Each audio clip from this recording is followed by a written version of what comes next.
Hey everybody, welcome to Geekoholics Anonymous, episode 140.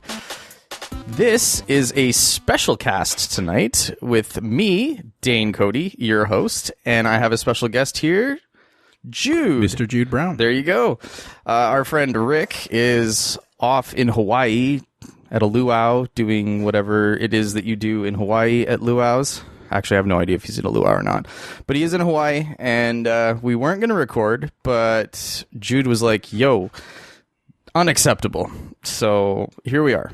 We're recording, and Rick, well, he is not. Haha. So He's in a skirt. Probably. Grass skirt, I can picture. Yeah, me too, actually. He seems like the type. Absolutely. Yep, little hula, woo, woo, woo. Yeah. You know, his Lilo and Stitch on. Yeah, exactly. Yeah, there you go. So we got episode 140. So if you're new, welcome. And a little bit of the show, we do a little what you've been playing. So we talk about what games we've been playing and what's going on. We get into some news, talk about the happenings and going-ons in the video game world. And then we have some public service announcements. And then we get into our free-for-all section where we talk about pretty much whatever the hell we want. Well, not that we don't already do that anyways. And that's pretty much the show. So, but before we get into that, part of the show that was destroyed by Rick. Well, I don't know about destroyed. He does a lot of things like that. he can do that sometimes. Well, he's not here, Exactly. so we need to emphasize. Yeah. We can do whatever the hell we want. That's right. Yeah. So with that being said, Jude, what are you drinking? Well, when I went into the store, I wanted something different. Yeah. And I spotted something called Dos Locos. I like where this is going.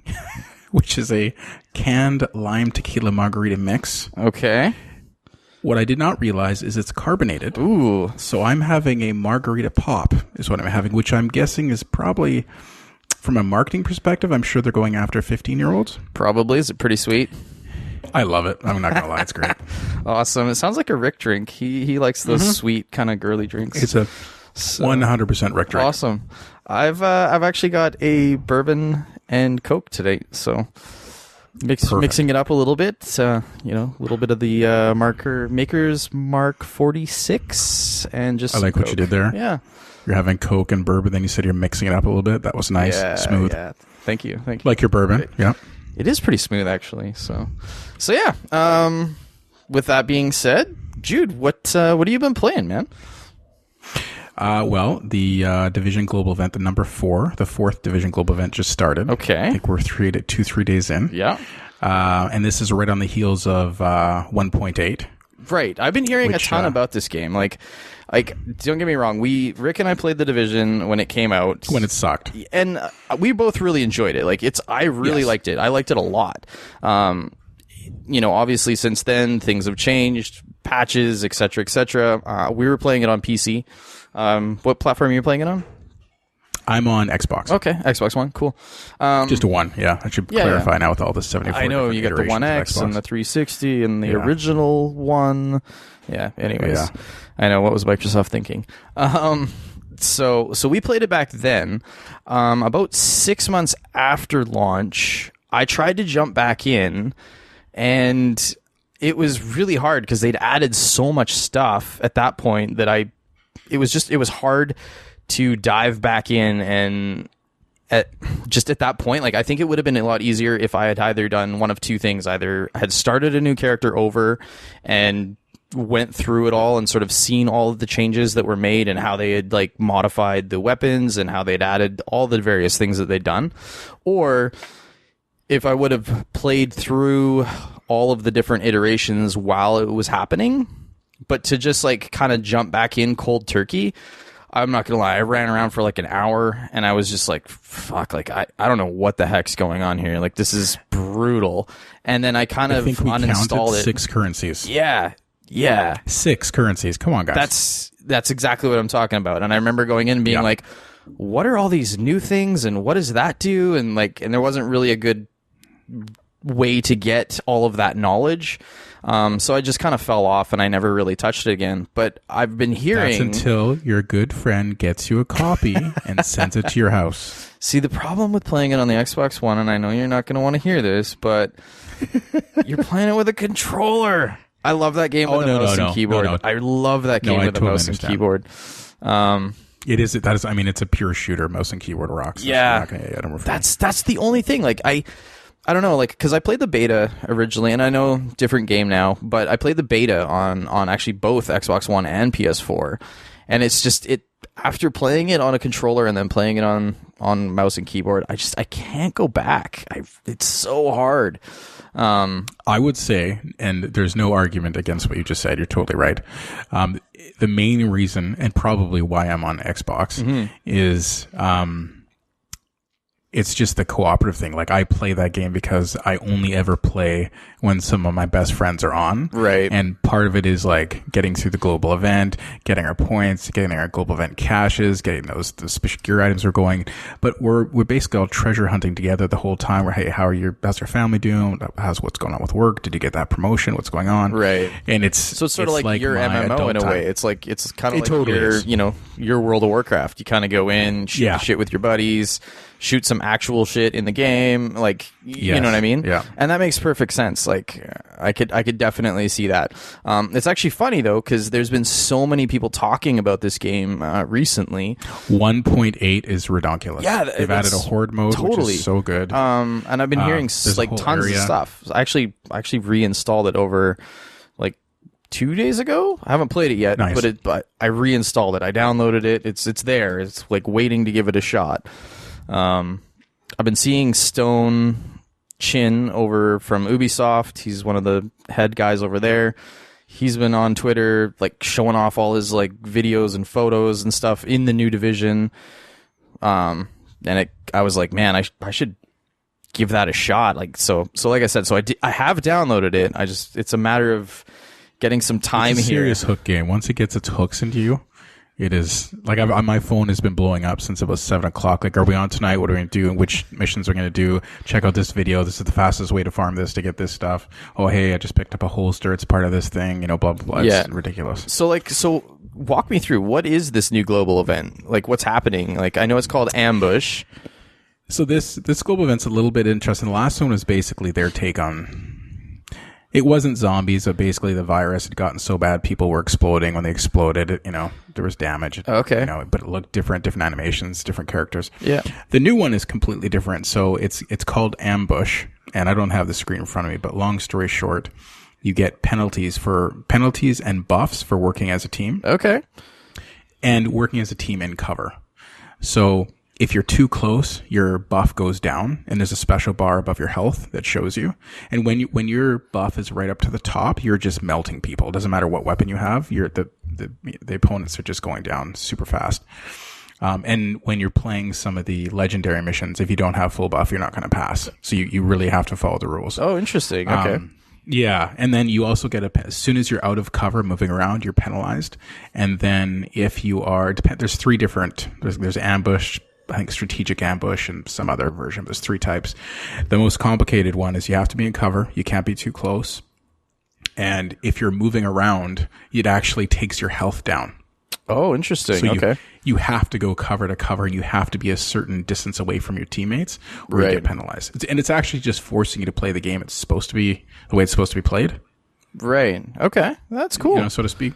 Yeah, it is. It's also, all that aside, it's neat to play the game in a different way. Like even today I played in one of the add-ons called the Underground. So you go basically underneath New York, and every time you go into the Underground, no matter what mission you do, they're always different. They're like auto-generating. Okay. Yeah, randomly generated. That's cool. Randomly generated, exactly. And then when you're there's all these different modifiers you can choose. So I chose a modifier that, for lack of a better term, filled your mana quicker. Okay. And then also added a self-healing thing.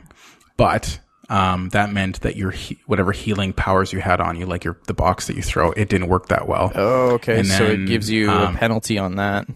Gives you a penalty on that. And also while my mana filled up really quickly, all of my electronics didn't work. So I never knew where the enemies were.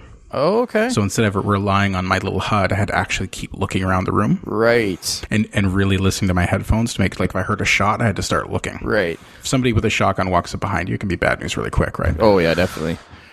So that was it. Did complete, like, those two little modifiers completely changed the game. So it's, you know, it's pretty cool. Right on. Yeah, no, I'll like I said, it's one of those things. It's funny. There's a ton of people talking about The Division right now, and there's a ton of people talking about Rainbow Six Siege. So, like, I know Rainbow Six they've been dropping, like, a new update, and like a new season is upcoming and all this kind of stuff. But I've been seeing a ton of people talking about that. That's a game. Where does Siege fit versus Wildlands and Division? So Rainbow Six Siege is their very tactical, like, it is, you're a very small team. I believe it's 4 or 5 people in a team. It's the new version of, if you've ever played any of the Rainbow Six games back, you know, as I'm going to say, back in the day. Well, yeah, that's what I remember. Yeah, it's very tactical. It's very slow. It's very methodic. It's designed. I love those. It's very, like, one team. Like, all the maps are kind of set up in one team defends, one team is attacking. So some of the missions are like a hostage rescue. So one team is, the whole idea is to try and bust in, either eliminate the other team or capture the hostage and get out with them safe. Some of them are bomb disposal missions, so you're trying to find the bomb and then you're trying to disarm the bomb. There's, like, obviously various missions where there's quite a few different maps. There's a bunch of different operators, and it's very tactical. So it's none of this, you know, you're going to take 20 shots to kill somebody. Like, it can be very much, like, a pistol in that game is very lethal. Like, you can very easily take someone down with a pistol. It's so kind much more like Wildlands. Yeah, but I mean, even more realistic than Wildlands. Yeah, totally. No, I get that. Because in Division, there's sponges, right? Oh, like, totally. Yeah. It's not meant to be. It's more like a role-playing thing. Yeah, exactly. You see the numbers coming off the guys and stuff. Yeah. Whereas, like, Siege is definitely, like, if you headshot a dude even with a pistol, you can easily take them out. Like, it's just that type of. It's a little bit like that old.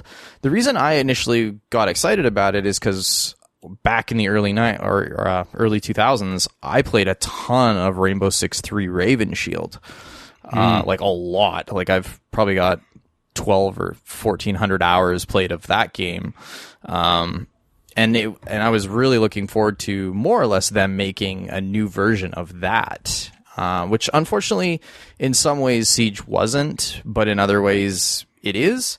So similar style of game. But in this, you also have operators, and each operator has sort of a loadout. So you can choose.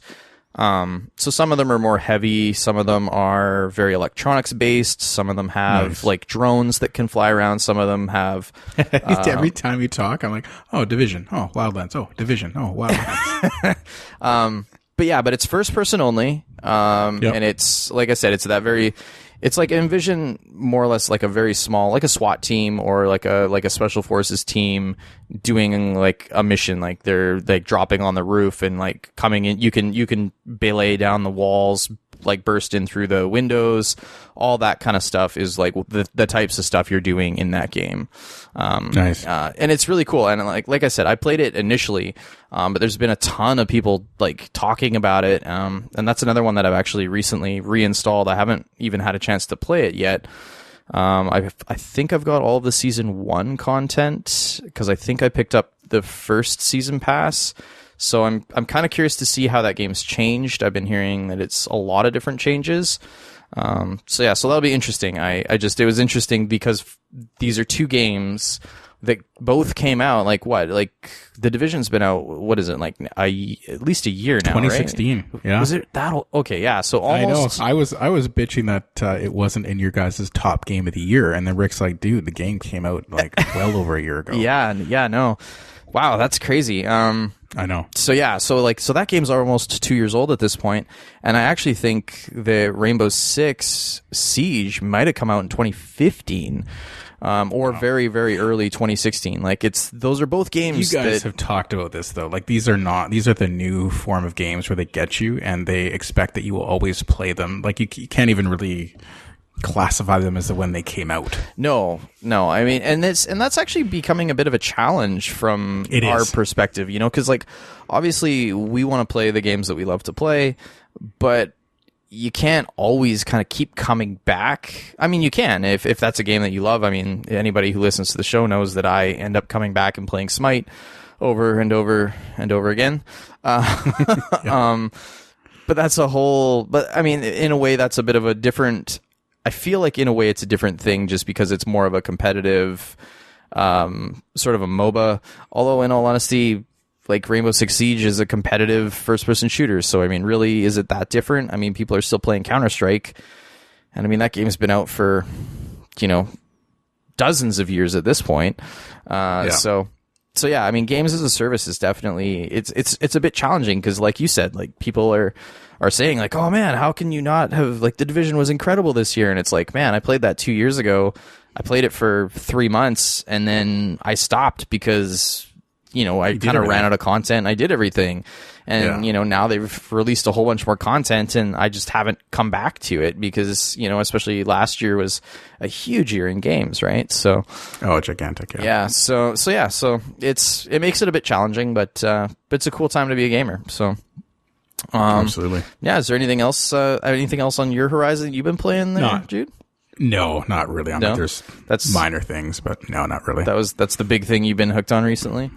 The global event just crushes you for every second you have. Yeah, I hear that. That's kind of like one of the games that I actually finished last week, which was Assassin's Creed Origins.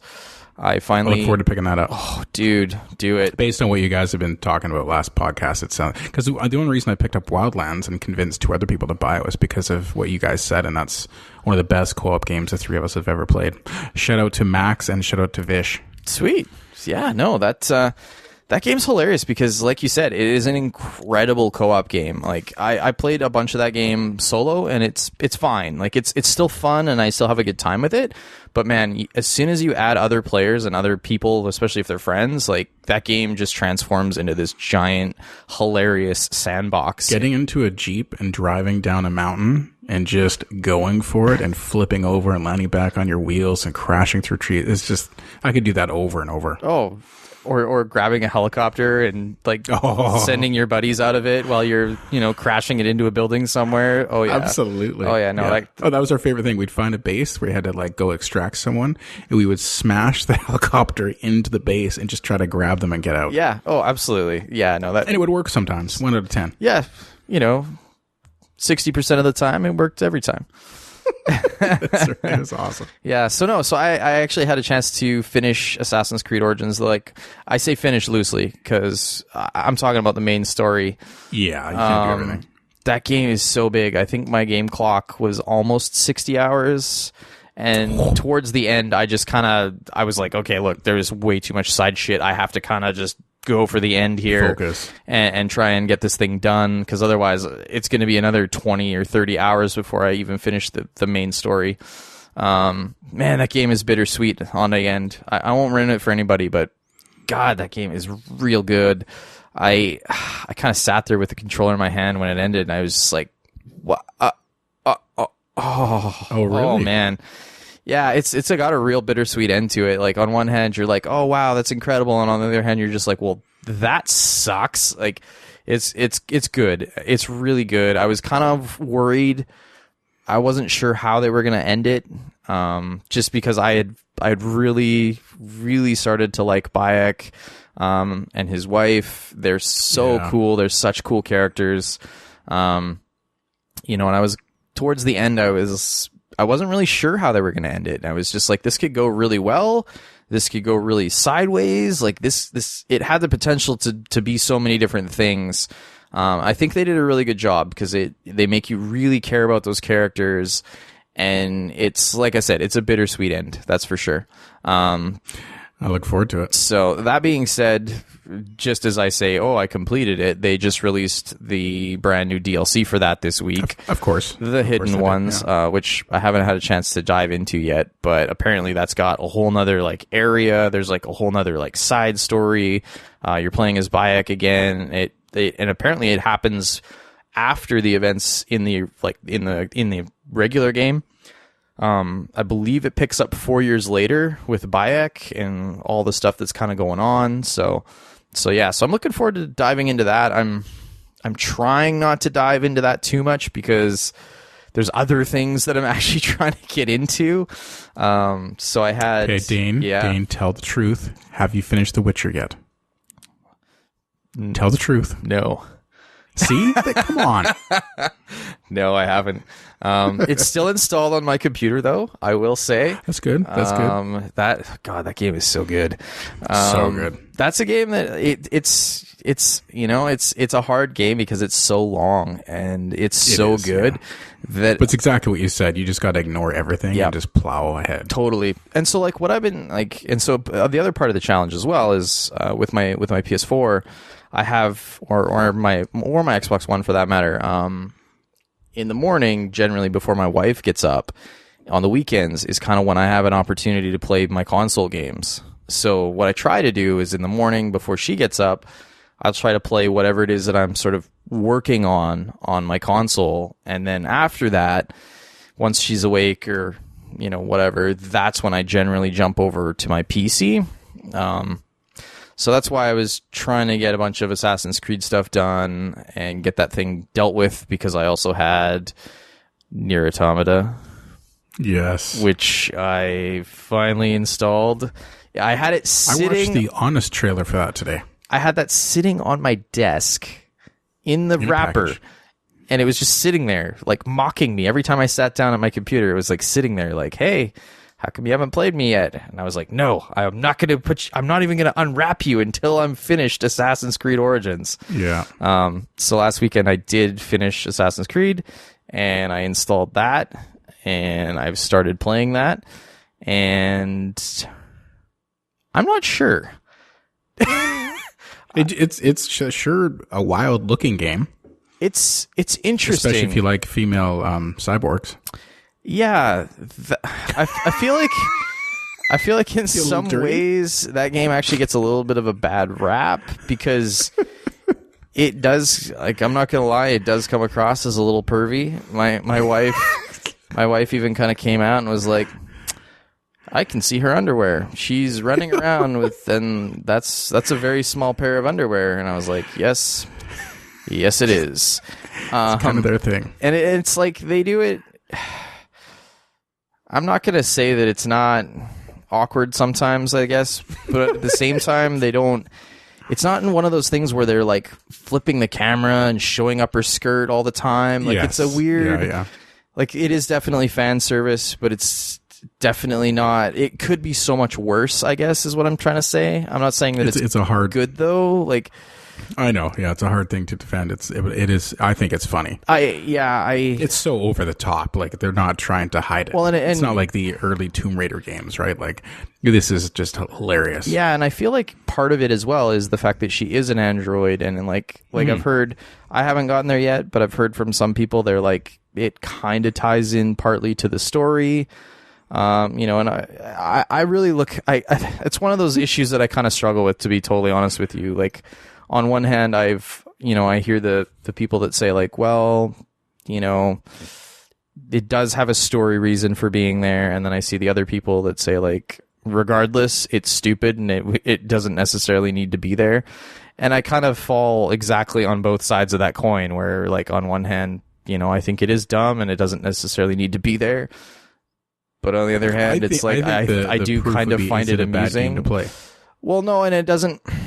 At least for me, it doesn't affect the gameplay personally. Like, it doesn't. It's not something that the game mechanics look really solid. Oh no! It's a platinum game, so I mean, gameplay wise, it's. If someone was just making a gross perv game, they'd just make a crap game and slap some naked chicks on it. Like and I feel like there's enough of those on Steam, right? Yeah, exactly. Yeah. No, I feel it's weird. I've probably dropped probably around 6 hours into the game so far. And it's weird because I still don't really have I don't have my thumb on it yet. Like, I don't know if it's a game, like, it's weird because, like, I feel like normally at this point I would have a feel for the game, whether or not, like, okay, yeah, I really like this game. I'm going to play all the way to the end. And, you know, not really a spoiler at this point, but, like, that game has multiple endings. And in order to get them, you got to do multiple playthroughs. Oh God. But they're all different. So, like, every playthrough isn't the same. So, yeah. So it's like I know enough about it to kind of know, like, okay, like, there's a big game in there that I need to kind of get through quite a bit of, and it is sort of changing on a regular basis. That being said, like, the gameplay is pretty good. Like, it does this whole mix of sort of top-down twin-stick shooter stuff mixed with the classic Platinum-style fighting systems where, you know, it's just your regular 3D, almost like Bayonetta kind of stuff, where you're diving and jumping and shooting and slashing, and there's moves and all that. And it does a really cool job of all that, and sometimes it almost goes side-scroller where you're just running along and you're attacking and fighting, and you're not moving except for up and down and back and forth, right? So it's really cool in a lot of those ways. Yet in some ways it feels really strange because it almost feels in some ways I can't believe I'm going to say this. It kind of almost feels a bit like a PS2 game sometimes. Interesting. Yeah, just like some of the gameplay. Like, for example, right near the beginning, you're in this big city, and it's like this giant open world area, and there's these various places that, clearly judging from how tall the character is and how big, you know, the opening is in a door frame, for example, you'd think like, oh, I can probably just wander into this space and see what's going on in there, and then you walk over and there's just an invisible door in this empty doorway. Like, little things like that where you're just like, man, I haven't seen, you know, sort of quote unquote gates in a game in a long time. And it's kind of this weird mix of that too. And I don't know if, like, part of that is just budget constraints, where, you know, obviously they were given a bunch of money, but not enough to kind of necessarily make the dream, but to kind of make that game.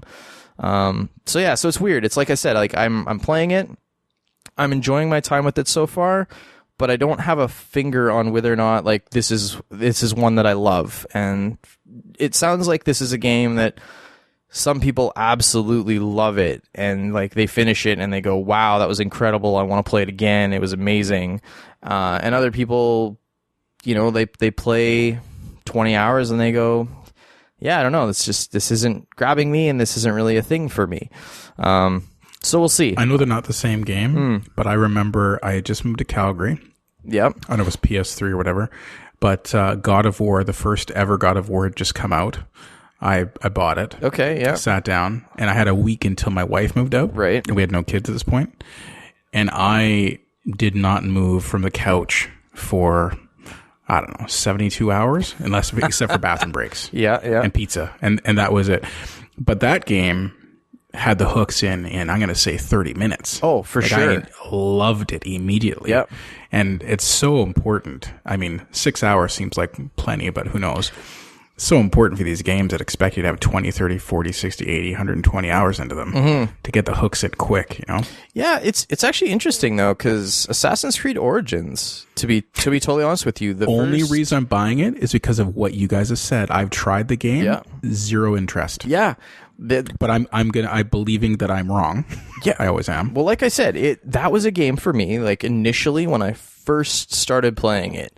Like, I was lucky. I was given, you know, full disclosure, I was given a review code from Ubisoft to play the game, and I put it in, and it's so disjointed initially. You start that game and you get this little tiny bit of story and then all of a sudden you're in the middle of fighting this dude, and it's so jumbled, and you're going like, what is going on here? Yeah. And you're kind of thrown into this open world area, and you run off and you do some side missions and you see a bunch of stuff. And I was having fun with it, but story-wise, I was just like, what is even going on here? Like, why do I, like, this is the worst beginning to what on earth is happening? You know what I mean? That's how I felt. Yeah. And then, but I pushed past it, and honestly, like, when you start the game, you start in the one area called Siwa. It's like his hometown or whatever, and there's kind of one main sort of assassination that you have to do. And that whole area, up until you do that assassination, is kind of like a prelude, sort of a training area, if you will. And once you sort of kill that guy, that's when the story actually kicks in. That's when you get the backstory. That's when there's, you know, a cutscene, and it actually, you see the, like, Assassin's Creed Origins. Like, so I really, once that kind of happened and the story started to move forward a bit, that's for me when I was like, whoa, wait a second, this is super not what I expected. What is going on here? And it hooked me way deeper. And then as I continued to play and got just better at understanding what was going on and various things like that, that's when it really got its hooks into me. Nice. So, I mean, so definitely, like... And this is strictly one player, right? It is, yeah. I love those. I love having my own little movie to play every once in a while. Oh, man, it is... It's massive. And in all honesty, some of those side quests are really good in that game. Some of them are terrible, and it's like any open world game. Like, hey, you should go over there and help that dude because whatever reason. But there's actually some really good side quests. Like, I'm not gonna lie, they're not Witcher 3 good, but, you know, like, let's be honest, some of the side quests in The Witcher 3 are better than some of the full games. Yeah, it's true. But they're really good, and they hooked me hard, and especially once you start getting some of your kit up in Assassin's Creed, where you get your hidden blade and you get some stuff going on, and you start to feel a little bit more like a badass, and you're actually an assassin, and things are happening. That game really comes into its own. And man, that game is so big. It's so big. Yeah, like, I heard you guys talking about it. Oh man, strange. Like I've finally uncovered the whole map after. Hey, speaking of big, let's just take a quick second, since he's not here, to tell Rick to shut his big mouth. Just for fun. Just he's not here, can't defend himself. Oh, okay. It seemed like a good segue. Yeah, sure. So those are kind of what I'm playing. I will have definitely more to talk about with Nier once I get a little bit more time in the near future, perhaps. Well, maybe in the far future, near future. All right. Yeah. It was a perfect segue. I had to take it. Yeah, I will definitely be playing more of that on the weekends. Definitely, it's something that I'm very intrigued with. But I'm not sure. How could you not be? But I'm not sure if it's got its hooks in me yet. Is the big thing. So we'll sort of see how that goes. So yeah. And with that, I think we're gonna slide into our news section. That was horrible. Nice. That's all I got. That's perfect. Yeah, that sounds just like Rick. Nothing's that bad. Well, fair enough. Again, he's not here. So we got the news is starting to come in finally. We got some. Oh man, look at this! Jeez, there's a lot. Yeah, you got it all split up into these cool little subsections. Oh, well, it's because I know that if I don't split it up, being that you guys, especially mostly it's Rick's fault, but it turns into the PS show, so I had to like divide it up to make sure you guys didn't, you know. I've heard that people think that we do love the PlayStation more than anything else. I think I'm the only one pushing that rumor. Yeah, probably. Oh, really? Somebody else? Yeah, probably. Rick's not helping much right now with all his Xbox One play. I know. Jeez, man. guys, like just go into the dark. No, I'm just kidding. No, I mean we both own all the consoles. Everything. Exactly. I'm all about, like, I will gladly play the games wherever they are. I just want the best version of it. And in my particular case, a lot of the time, a lot of the stuff I can play on, like a lot of the things on the Xbox, I tend to be able to play on my PC. And that's absolutely kind of where for me, it's like, you know, it might seem like I don't like my Xbox, which isn't the case. It just happens to be the way that it kind of goes. So yeah. So with that, some news. So we're going to start off with some Nintendo news. So apparently Pokemon 3DS players are going to get free legendaries each month, which Rick is going to be very excited about because he is a huge Pokemon 3DS player. So calm down, Rick. You're not getting a free amiibo. Just relax. Oh, geez. Why'd you have to say amiibo, man? Apologies. Should have been an amiibo free show. Thanks a lot, Jude. We had the chance. You just threw it out the window. We'll edit it out in post. Okay. So here's a legendary year for Pokemon in 2018. They're celebrating all kinds of fun stuff, and they're also including a free legendary Pokemon each month for Pokemon Sun and Moon and Pokemon Ultra Sun and Moon players.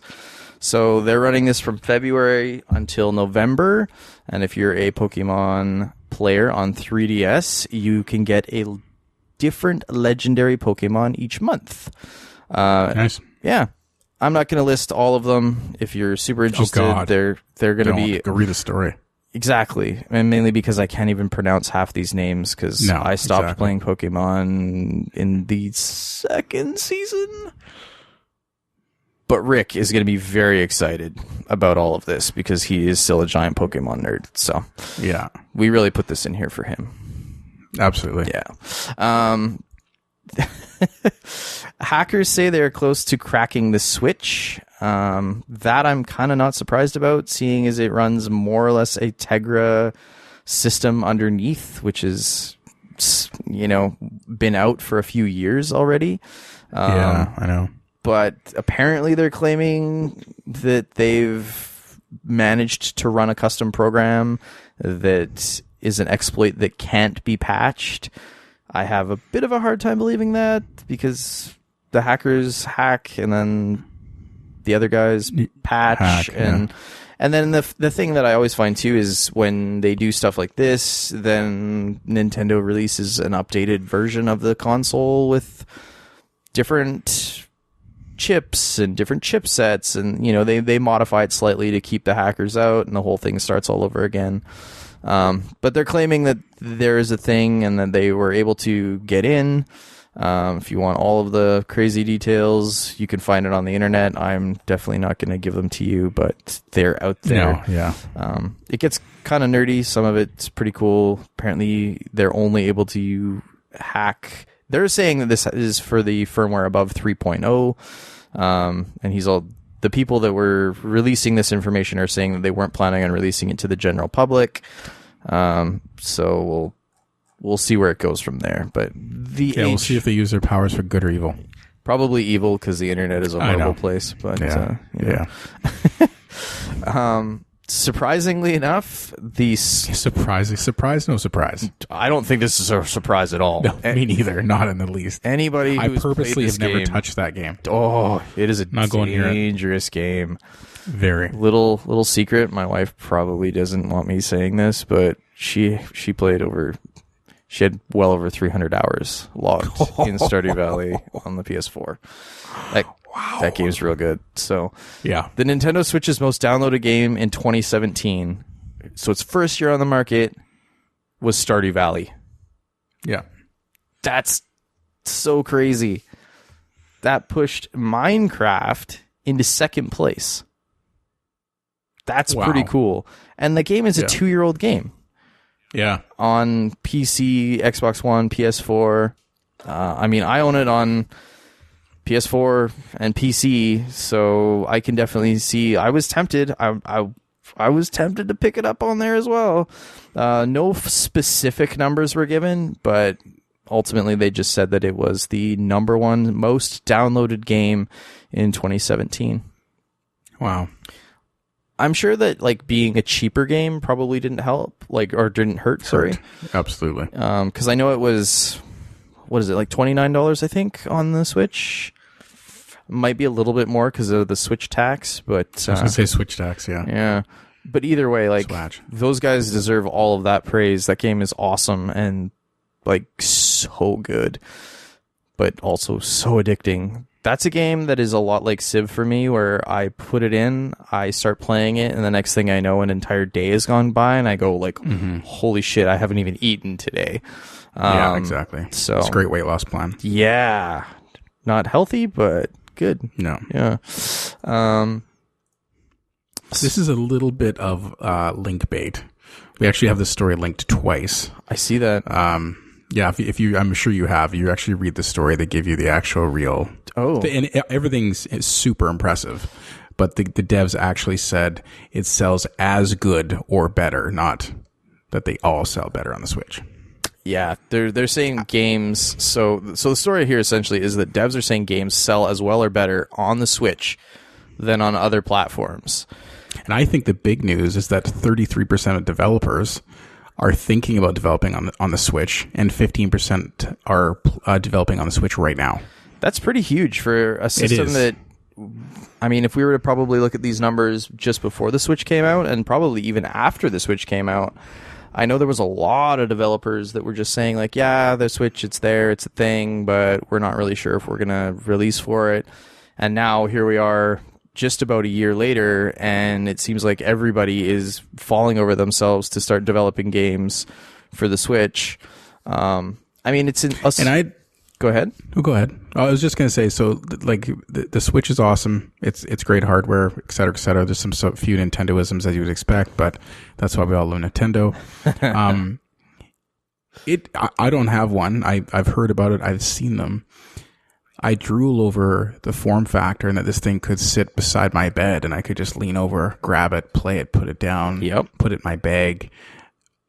There's some great games, obviously Breath of the Wild being probably the number one so far, but you know, people are raving about Mario Tennis, another podcast just this week. That looks cool. That looks games super aside, cool. Like how much of the success is this amazing portable platform? Like, are other people going to try to get in on this, or is like Nintendo just already running away? Well, I think when it comes to the Switch, I think that I don't think anybody else can do it. You know, I don't think so. I think if Microsoft at this point was to try and do it, it would come across as being a copy. It would be a one. Absolutely. You know, it would just be that like, oh, you're just trying to copy the Switch. And I think that the Switch works partially because of Nintendo. Just being Nintendo. And, you know, I'm sure that if Microsoft or Sony was to do this, it would be a 1080p screen. It would have way more horsepower, and it would also cost last 6 minutes as much or something ridiculous. Yeah, like, you know, or it would have a giant battery. I don't know, like, you know what I mean? But like, they'd try to quote unquote make it better. Sony. Yeah, I mean, it's PSP sitting there. I know. I'm looking at my PSP right now. Actually. Gorgeous machine, just gorgeous. I know it's, you know, smaller. I don't know. Yeah, I mean, we were talking about a slightly smaller screen. Obviously, the hardware in it is older at this point because I mean, the PS, like the Vita, was quite old. When was that? 2007? No, it was newer than that because the 2006 would have been the PS3. So I mean, we're probably looking at 2010, 2011, somewhere in there for the Vita. So I mean, it's at this point, obviously, just the hardware is holding it back with the dual ARM processors that are quite a bit older and things like that. But I think because the Vita didn't necessarily do as well as Sony would have liked, and I think part of that is their own fault for not figuring out where it sat. Initially when it came out, it is easier now in a sense, like the Switch, while it's portable, it's a full-fledged console. It's just that they're making laptops now with chips that are in my phone. Yeah. You know, like you can actually make your new console, and if you wanted to make a portable version of it, you would just literally slap a couple controllers on the screen and say, hey, there's the new PlayStation Portable, the new Xbox Portable, and that's kind of what they did with this, right? They essentially they took the NVIDIA Tegra, the NVIDIA Shield tablet, and they went, hey, let's put Joy-Cons on the side, and voila, this is our new. And I mean, from what I understand, they've modified the hardware inside slightly, but it's pretty much just a Shield tablet with Joy-Cons. So yeah, I don't know. I honestly think that this kind of worked because it's Nintendo, and they just. And I also can't help but think that if this thing released without Breath of the Wild and without Super Mario Odyssey, I can't imagine that it would have done nearly as well as it has. Yeah. I think a huge part of that was the fact that it launched with Zelda, and not just that it launched with Zelda, but that Zelda is an incredible game. This is the first Zelda in a very long time that I've felt is really worth playing and spending dozens of hours with. I mean, as I've said on the show before, like, I thought the last 2 Zelda games weren't good. Like Skyward Sword, I did not like at all. Like, I think I played 4 hours of Skyward Sword, and I was just like, this is terrible. All they're doing is hand holding me. I've played 4 hours and I'm still in the tutorial area. Like, this is brutal. Yeah. And the Zelda before that had good aspects to it, but it just, I don't know, it was too samey. Mm-hmm. Maybe they just, for me at least, they did not hook hard at all. There were 2 Zelda games that, as far as I'm concerned, didn't really happen. I thought that the best Zelda game up until Breath of the Wild for probably the past 10 years was actually Darksiders. Which isn't even a Zelda game, but it out-Zelda'd Zelda in a lot of weird ways. So I think that this thing launching with the Zelda game that everybody has wanted for a very long time, and the fact that it's a huge, incredible game, and then, like you said, it's this kind of weird, slightly quirky console, but the key here is that it is still a console. You do plug it in and you still have a controller, and yet if you want, you can take it with you. I mean, and as weird as it is, it seems so obvious. Yeah. Well, I mean, I feel like they were so close with the Wii U, right? Like, it was like you kind of got moments of that brilliance. Like, I have one here, and there was definitely those moments where I'm sitting on the couch, my wife's watching TV or playing whatever, and I'm sitting beside her playing whatever on the Wii U. And you caught those little moments, but it was like the battery on that thing was awful. It kind of felt like a Fisher-Price toy. The power, I think, was just not quite there enough at a time when we were going into 1080p and 4K, and that thing came out and it barely did 720p. So then a lot of the games that were coming out on PS4 and Xbox Ones weren't ever going to come to the Wii U just because of the hardware discrepancy. And whereas the Switch, it's like still in a similar boat, but it's able to get close enough, and it's good enough on the inside that a lot of developers are able to kind of shoehorn various things in there. And I think having that screen and being able to actually take it away from your console, there it is. That's the money shot right there, right? I can throw it in my bag when I go away with the wife for the weekend, and I can take it with me. You can pretend you have a job where you're actually working, but really you just drive around all day and not take service calls and pull over the side of the road in your truck and play games all day, Rick. Do you know anybody named Rick that does that? No, not a clue. Yeah, me neither. No. I mean, I guess you might be able to if you wanted to do that. I guess. Yeah. I mean, you'd have to be into that sort of thing. Yeah, exactly. Or, in between jobs or whatever. Yeah. That's probably the case in between jobs, yeah. But I mean, this thing is insane. They've already, it's actually funny, I'm reading this story here, but Nintendo Switch has already surpassed the Wii U lifetime sales in Japan. Oh my god! Like, in its first year, it's outsold the entirety of the Wii U. In the place where everyone loves Nintendo even more than here. Yeah, Yeah, I think the lifetime sales in Japan were around 3 million for the Wii U. So it's already done more than that, which is incredible. And I'm sure it's not going to take long for them to hit worldwide, outpace the Wii U, because I think that thing only sold around 13 million lifetime. So that sounds about right. So I mean, it wouldn't surprise me if in another month or two they're already like, oh yeah, by the way, we, the Switch in December alone sold 1.5 million units in the US over a 5. This is at $400 Canadian a pop. That's insane. Yeah.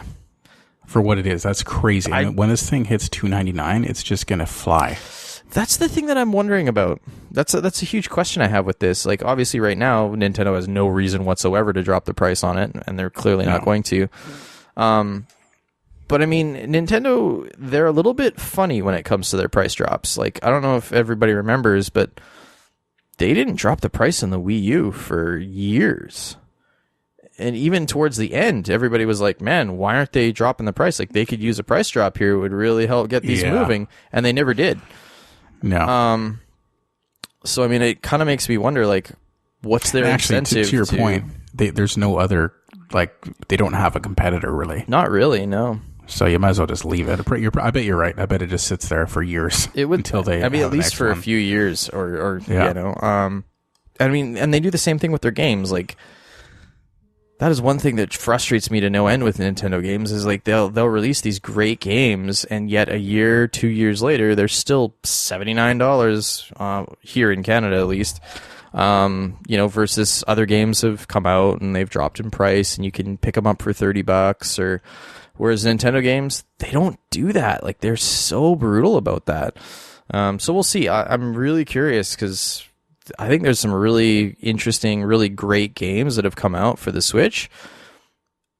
Some of the re-releases, especially are the ones that I'm kind of thinking of. It's hard, in my opinion, to justify spending another $60 on Mario Kart for the Wii U. Like, it's a great game, don't get me wrong, but it's also a game that's been out for 2 years already.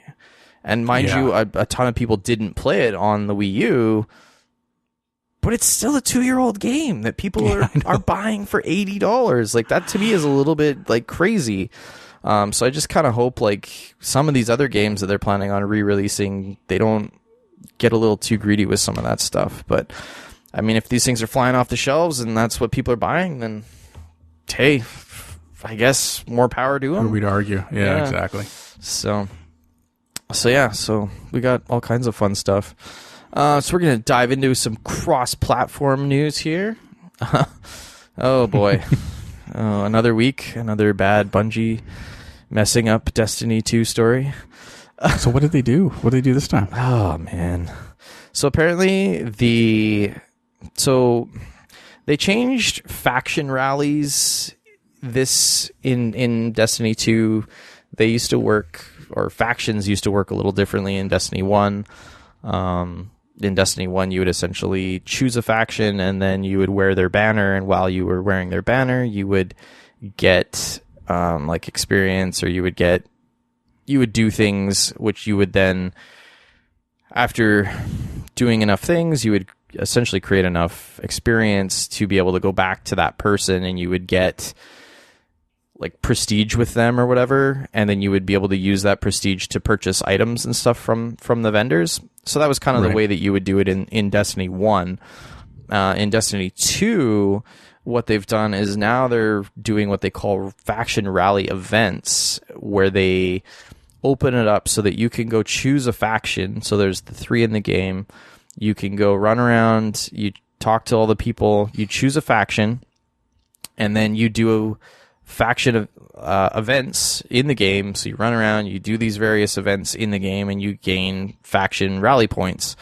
And every day when you do those, if you do enough of them, you gain enough prestige that you essentially, they drop an engram for you, which then you can use. And when they drop an engram for you, you can use it, and it's got one of the faction sort of specific pieces of gear.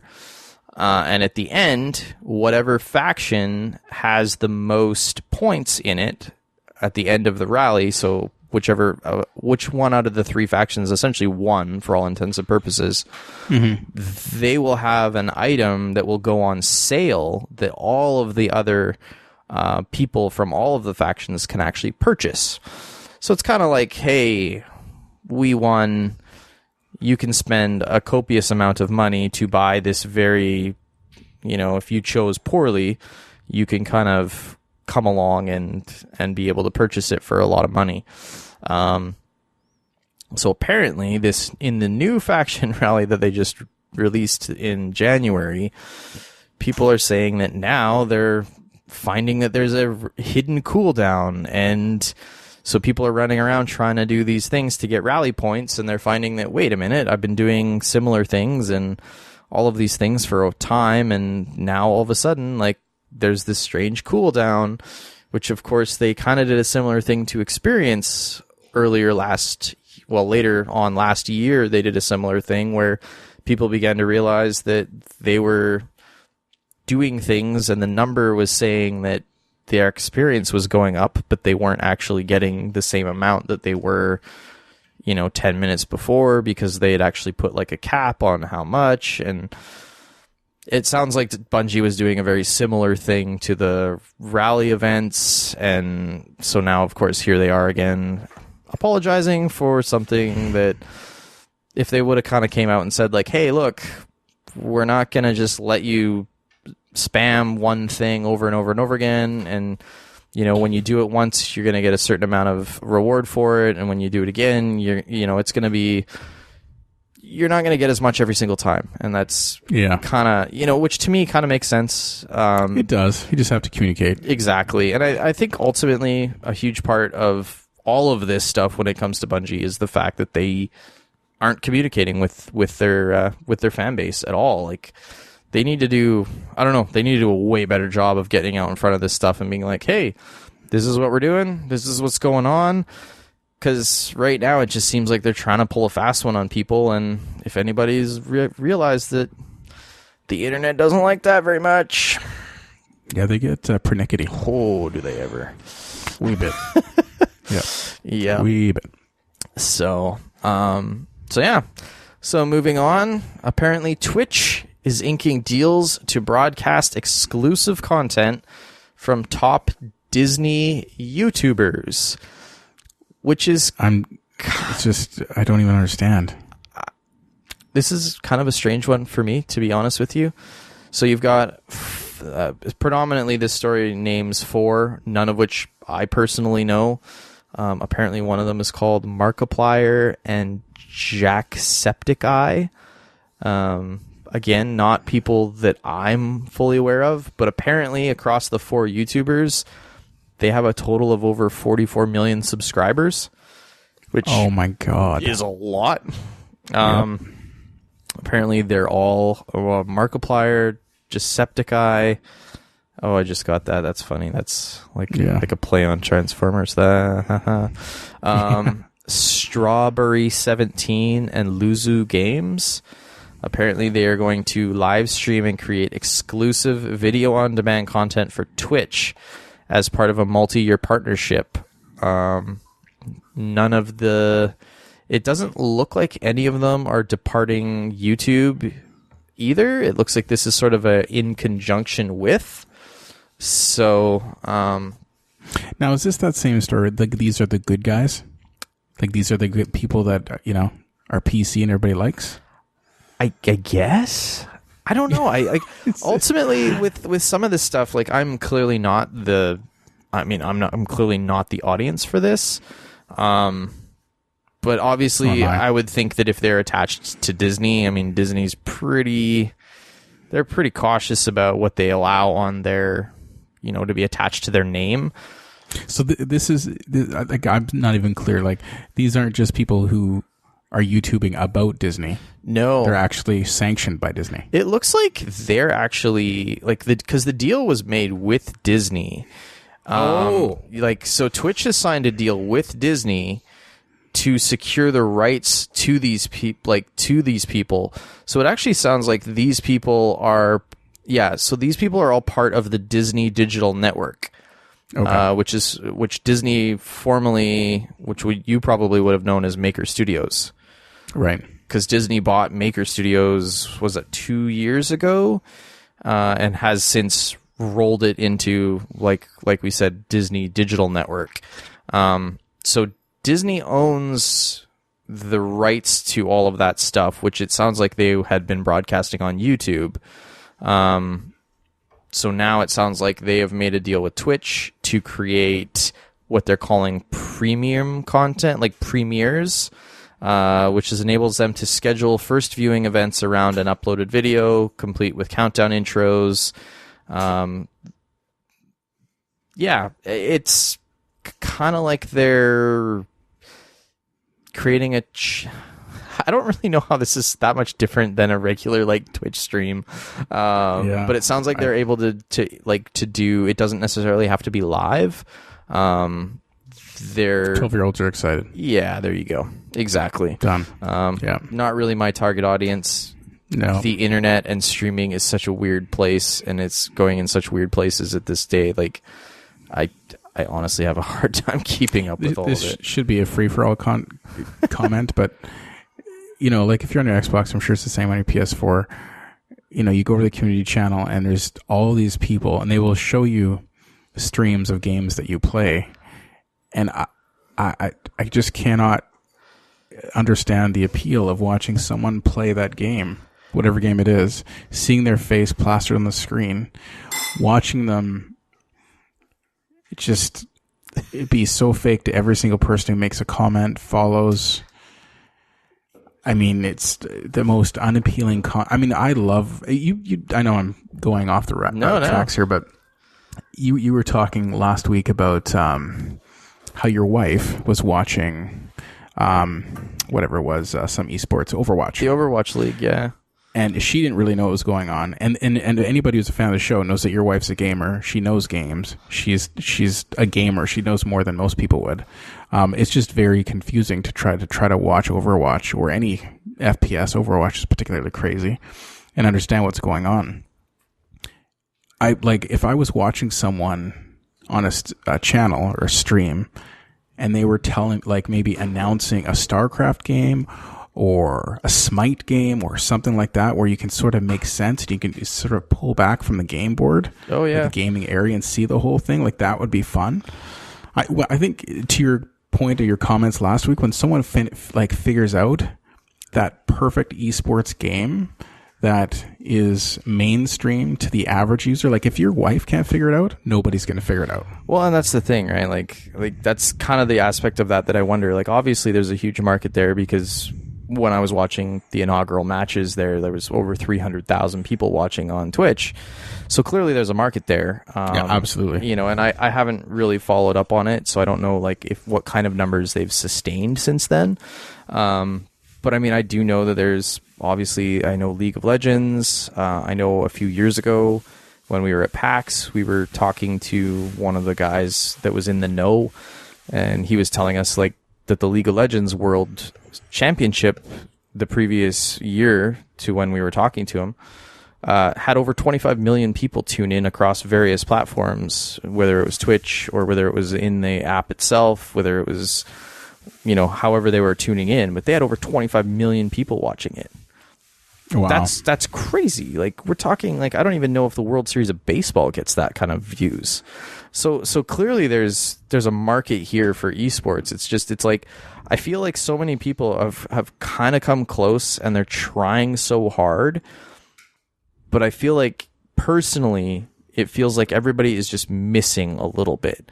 I think that the MOBA and to a lesser extent, some of the RTS stuff is closer to being more mainstream, because I think it's a little bit slower pace and people can, like I said, with Smite, it's perfect because I use that as an example because my wife watches the World Series every year with me, and she's never played the game herself. She's watched me play it not very often because I usually play it on my PC in my office.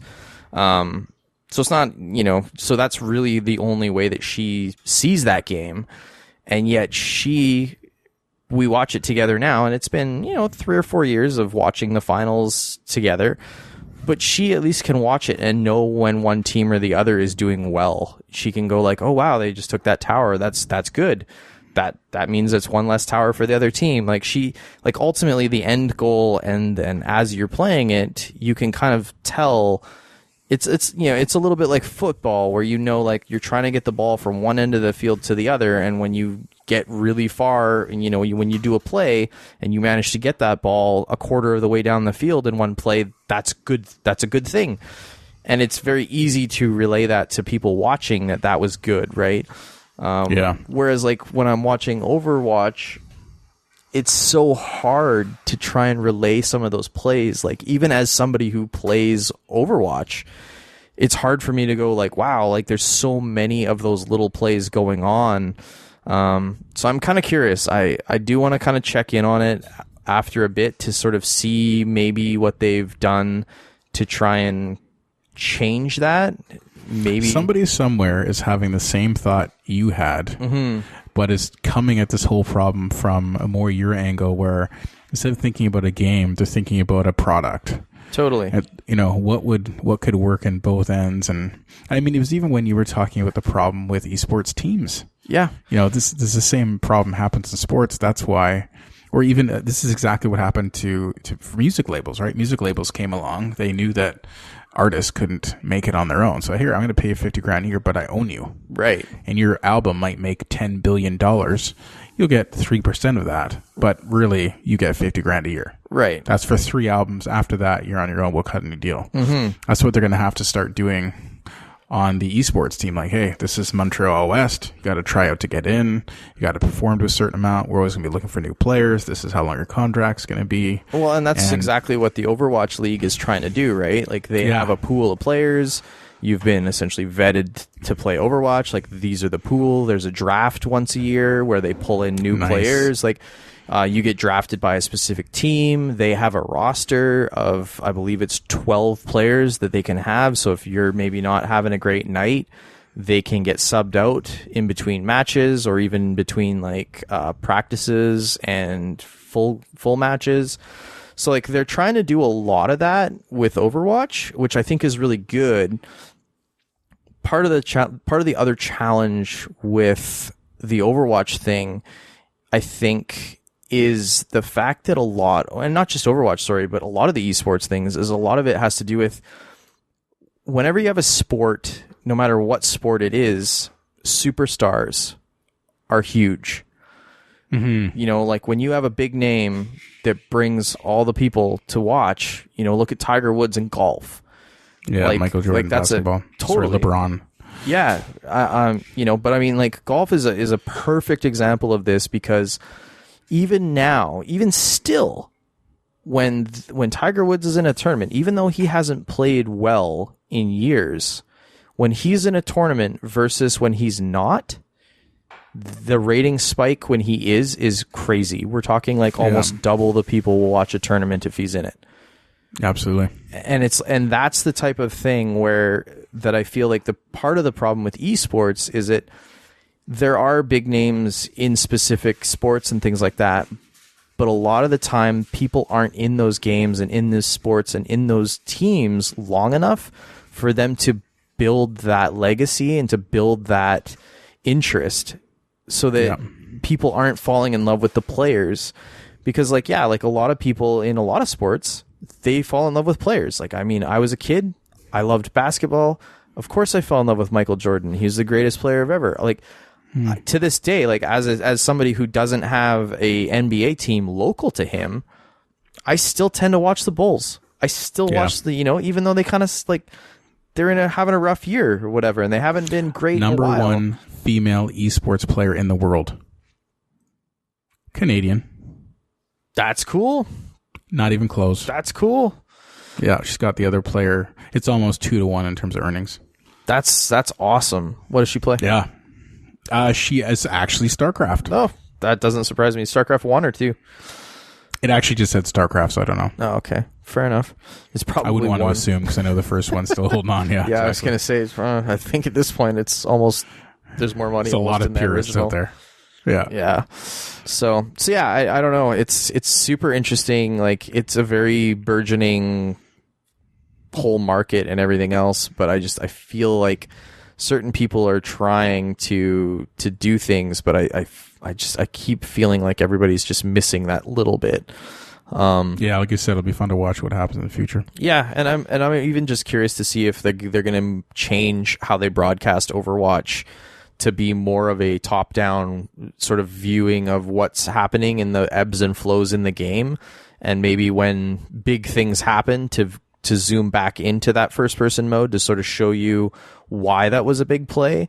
But it's just very disorienting to try and watch like one position and one person play, and then all of a sudden like they die or whatever, and then you're viewing somebody else from a different angle. It's like it's just wow, you're jumping around, and it's unlike a regular sports where you've got, this is the left, this is the right, these are the guys against those guys.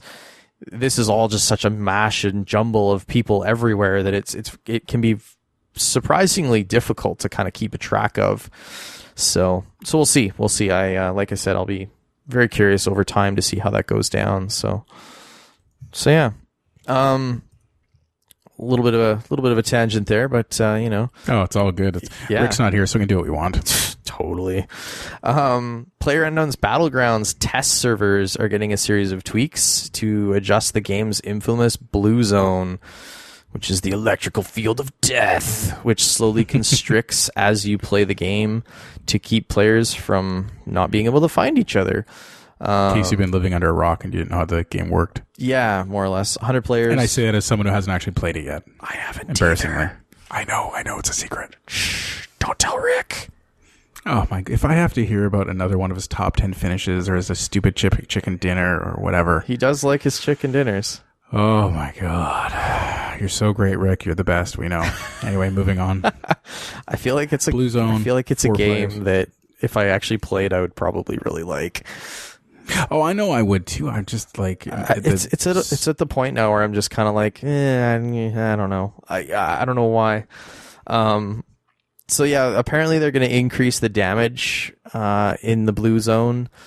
So they're hoping to maybe end matches a little quicker and trying to end some of the, because right now some of the players, there's a strategy out there where you go out and you try and just get as many health packs and stuff as you can, and you try and live in the blue zone to try, like, using that to try and heal yourself and try and stay sort of in the quote unquote sort of safe zone, because it's blue, so nobody else wants to be there, so they're over in the killing area, and you're kind of trying killed.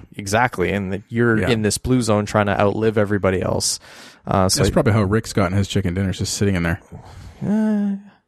No, he seems like more of the type of player that would sit in the bathtub and just hang out in there, you know? During a luau. Yeah, exactly.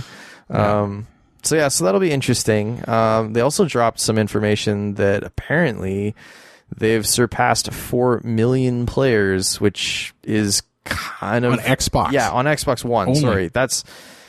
That's kind of crazy, seeing as the game is still very much in open access on that platform. And that's not, like, it's been what, like a month ago that game came out on Xbox 360? I think so. It's Xbox insane. One, sorry. It's large numbers.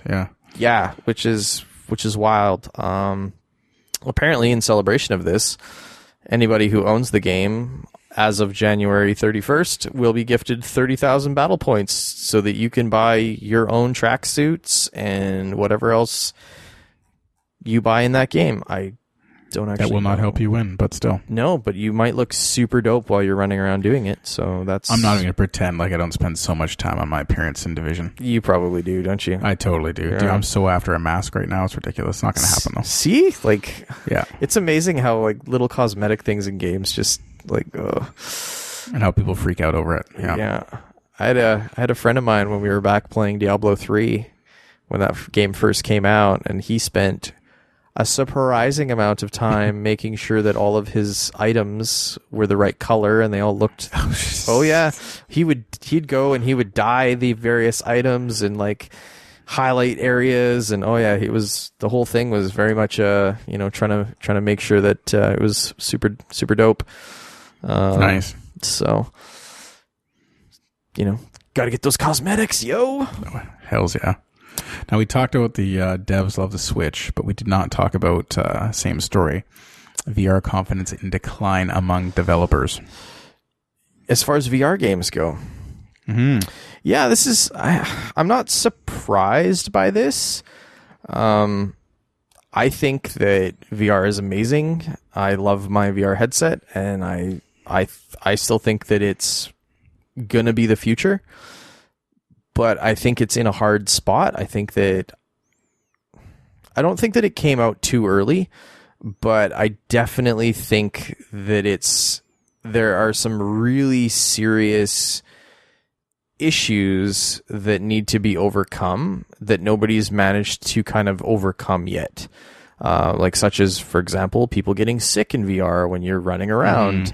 Like, how do you move people without getting them ill? Things like that.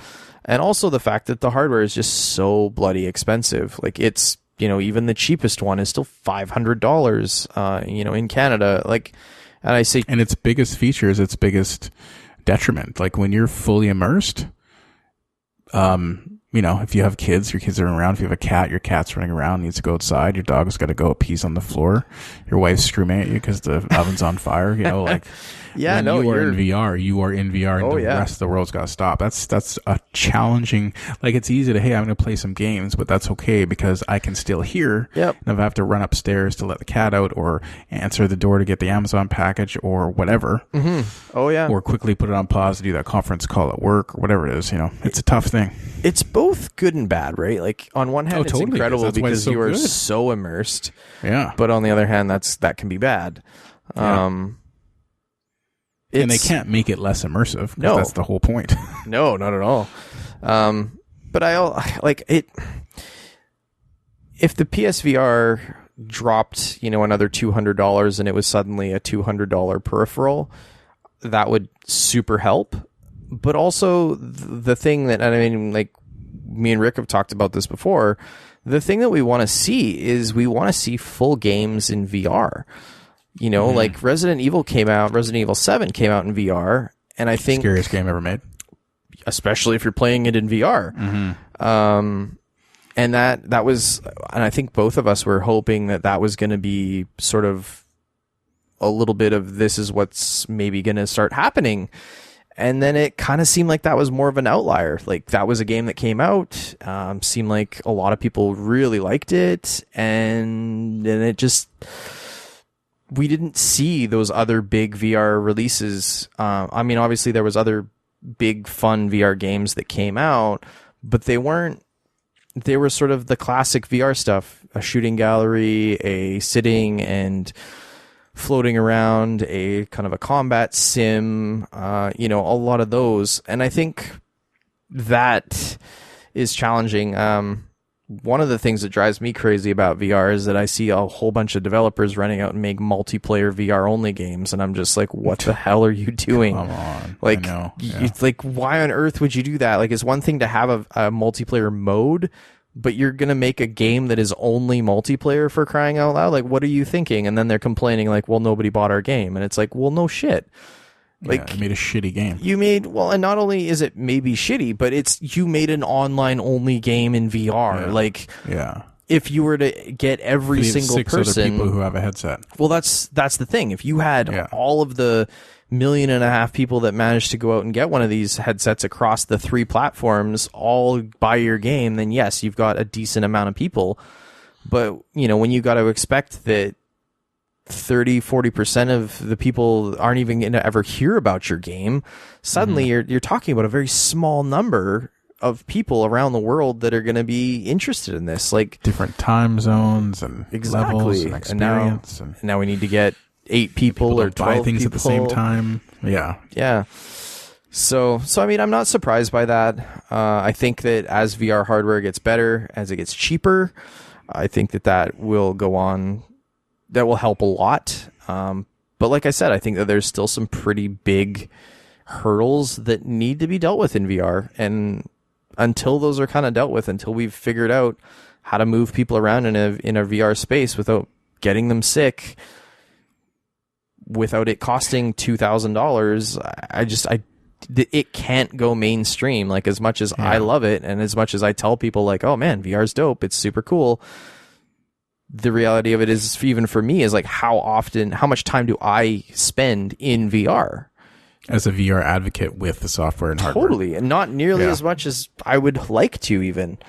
Just because a lot of this stuff is like, you get these little small experiences, which are neat, but eventually you want more than just like a 30-minute experience in VR. You want to play like real games. And that just kind of doesn't seem to be happening. But I think that's a bit of a chicken and egg situation, where there's not enough headsets out there, partly because there isn't enough games, but there isn't enough games because there isn't enough headsets. If they figure out the movement issue, which is a big issue, but if they figure that out, and like you said, the hardware gets better, faster, cheaper, there's a million games out there that in like The Division, every FPS that's got an open world, like that's should in theory just be, a quick plug-in, because the world is already there. Yeah. There's, like, you just have to figure out how to move in it. And then obviously, if you were sitting in a world like Wildlands, Division, whatever, name your poison, it's going to take a lot of computing power to take that all in. But, the hardware is going to be there really fast. Well, and I mean, we're already seeing, like, leaps. Like, I don't know if we talked about it I'm trying to remember. I don't think we talked about it last week, but they've announced, like, a new updated version of the HTC Vive. Yeah. With higher resolution screens, and it's going to have, it's got better sound. It's much lighter. They've redesigned how it fits on your head, so it's easier and, more comfortable to wear for longer. Not as heavy. Exactly. Not nearly as heavy. Because that's the one thing about the Vive it's very heavy on the front of your face when you're wearing it.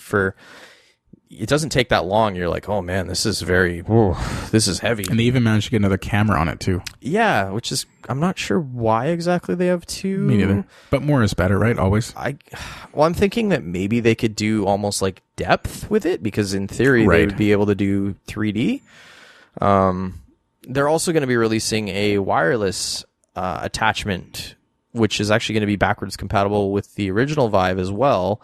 And I think that's huge, because that right there is one very large barrier to entry, because you have all these cables that are underneath your feet and you're getting tangled up in. And so if you can make it wireless and not make people sick, that's huge. Like, that's a big deal. So, I mean, we're already starting to see the technology move forward, but of course they haven't announced what the cost is going to be on this one yet, and even when it's going to be coming out. So it is moving forward, but it's just part of, like, I want to say the biggest barrier to entry is, honestly, it's just the price. It's so expensive. I mean, that Vive in Canada was like $1,400. Like, that's crazy. Yeah. So we'll see. I'm always, hey man, I love my Switch and I love my VR headsets. So I mean, for me, it's kind of a win-win. As long as they're making games, I'll keep buying them for all the platforms. So keep reporting on it. Yeah, exactly. We're off to your favorite section, the PlayStation section. I don't know about my favorite section. I mean, it's a pretty good section, though. Those guys know how to make some pretty sweet. It's not even a PC section. That's ridiculous. I know. PlayStation themed. Was this a Totaku figure? I don't even have a clue what this is about. Yeah, I'm not even sure what a Totaku is. Apparently, they are fantastic. These look like amiibos. They're okay. Oh my god! Move on. They're not amiibos. They look like amiibos. They're little figurines. Did Rick sneak this in here or what? He might have, actually. He's logged in right now, or he was logged in at some point. Oh, he's logged in right now. He's literally he's creeping on us. He can't handle this. No, he's creeping on us recording right now. You know what that is? Putting on all the boring news stories. That's what he probably jumped in here because he was like, "Those guys aren't actually going to record, are they?" He's trying to ruin the show so that he can say like, "When I'm not there." Yeah, we need to put in here like, "Hey, go away. We're recording right now." I did actually write a message for him that he was there. So there's some very high quality little figurines coming. Apparently they're going to be about 10 centimeters tall. They're fixed to a non-articulated base. And apparently there's a really cool God of War one coming out. And I'm sure Rick this just begs the question, when is Xbox going to do the same thing? When can I get a Master Chief? What's the name of the company that already does all that stuff, but it's not affiliated officially? And you walk into like GameSpot and there's all those little figures. You're not thinking of Funko Pop, are you? Is that what those are? That are just all over those little boxes? I think that's probably the one you're talking about. Because I think that's the only thing you have on Xbox. Ugh. I'm not a Funko Pop guy at all. I go in and I'm like, why are people buying these? They don't even look good. No, they're fat and short. I know, right? They're like little chibi things. Yeah, I don't know. It's not my jam. No, me neither. Not my jam at all. PlayStation 4 hacked? Apparently. If this is true, this has been a long time.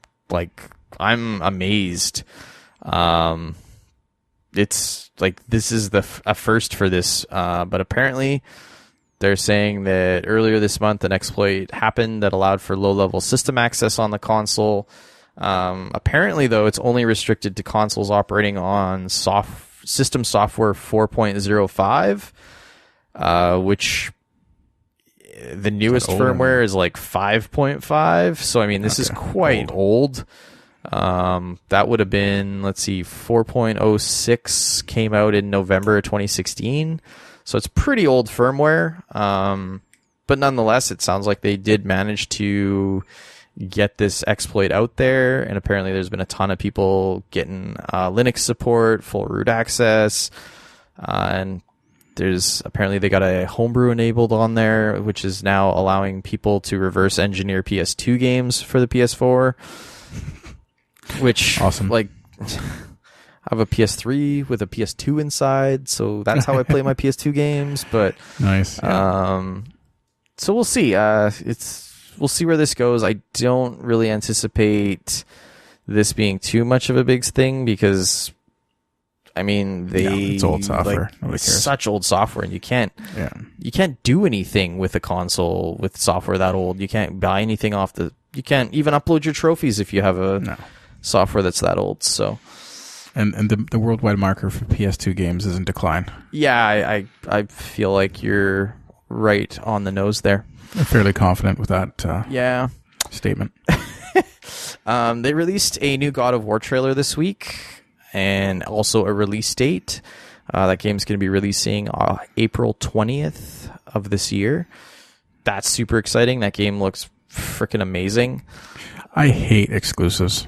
I hate them on all platforms. I hate them on Xbox. I hate them everywhere. You don't have a PS4, but you really want to play that God of War game, don't you? I had one, and it just sat there because I love it, but I don't have the time for more than one thing. Yeah. And none of my friends are on it, so I just I sold it. Yeah. And I would have loved to have it. I honestly, for Drake's and what's the alien shooter one that was a release title with it? Oh, you guys were talking about it last podcast. You get the world's invaded, and they're kind of like.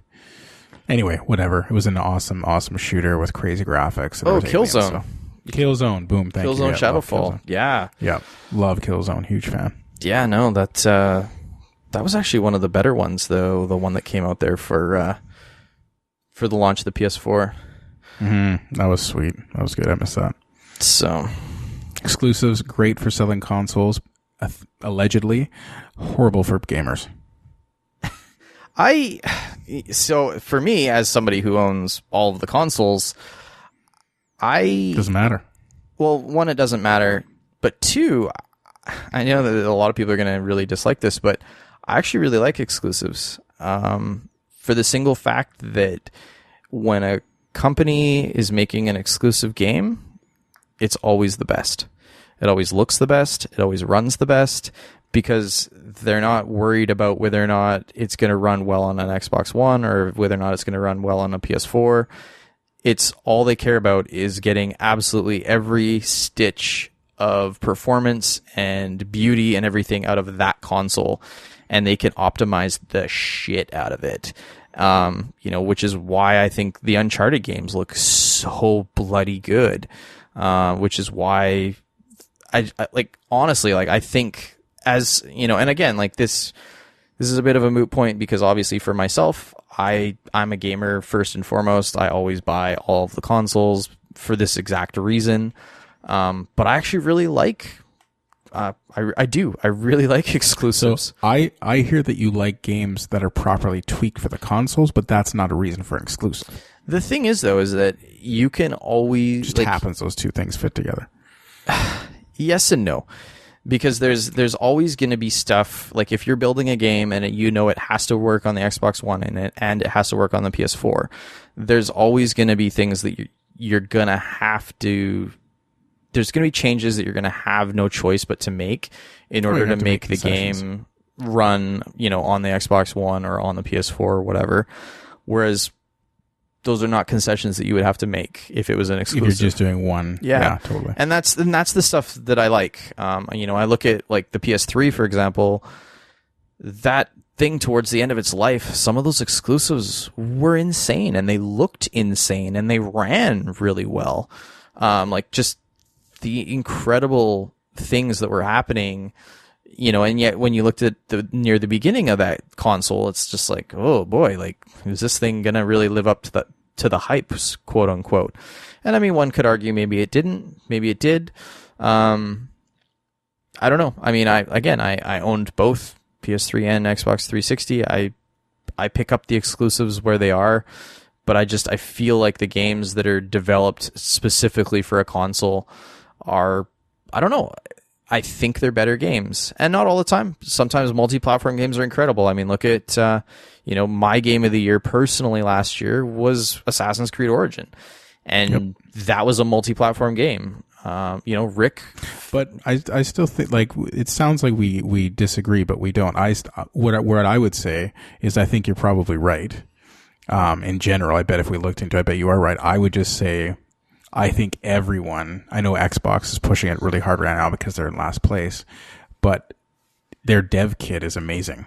Right. Like, it is so easy comparatively to develop on that platform. Everybody should be doing that. Like, and they are. PlayStation's doing the same thing. Xbox, hopefully Nintendo, I don't know.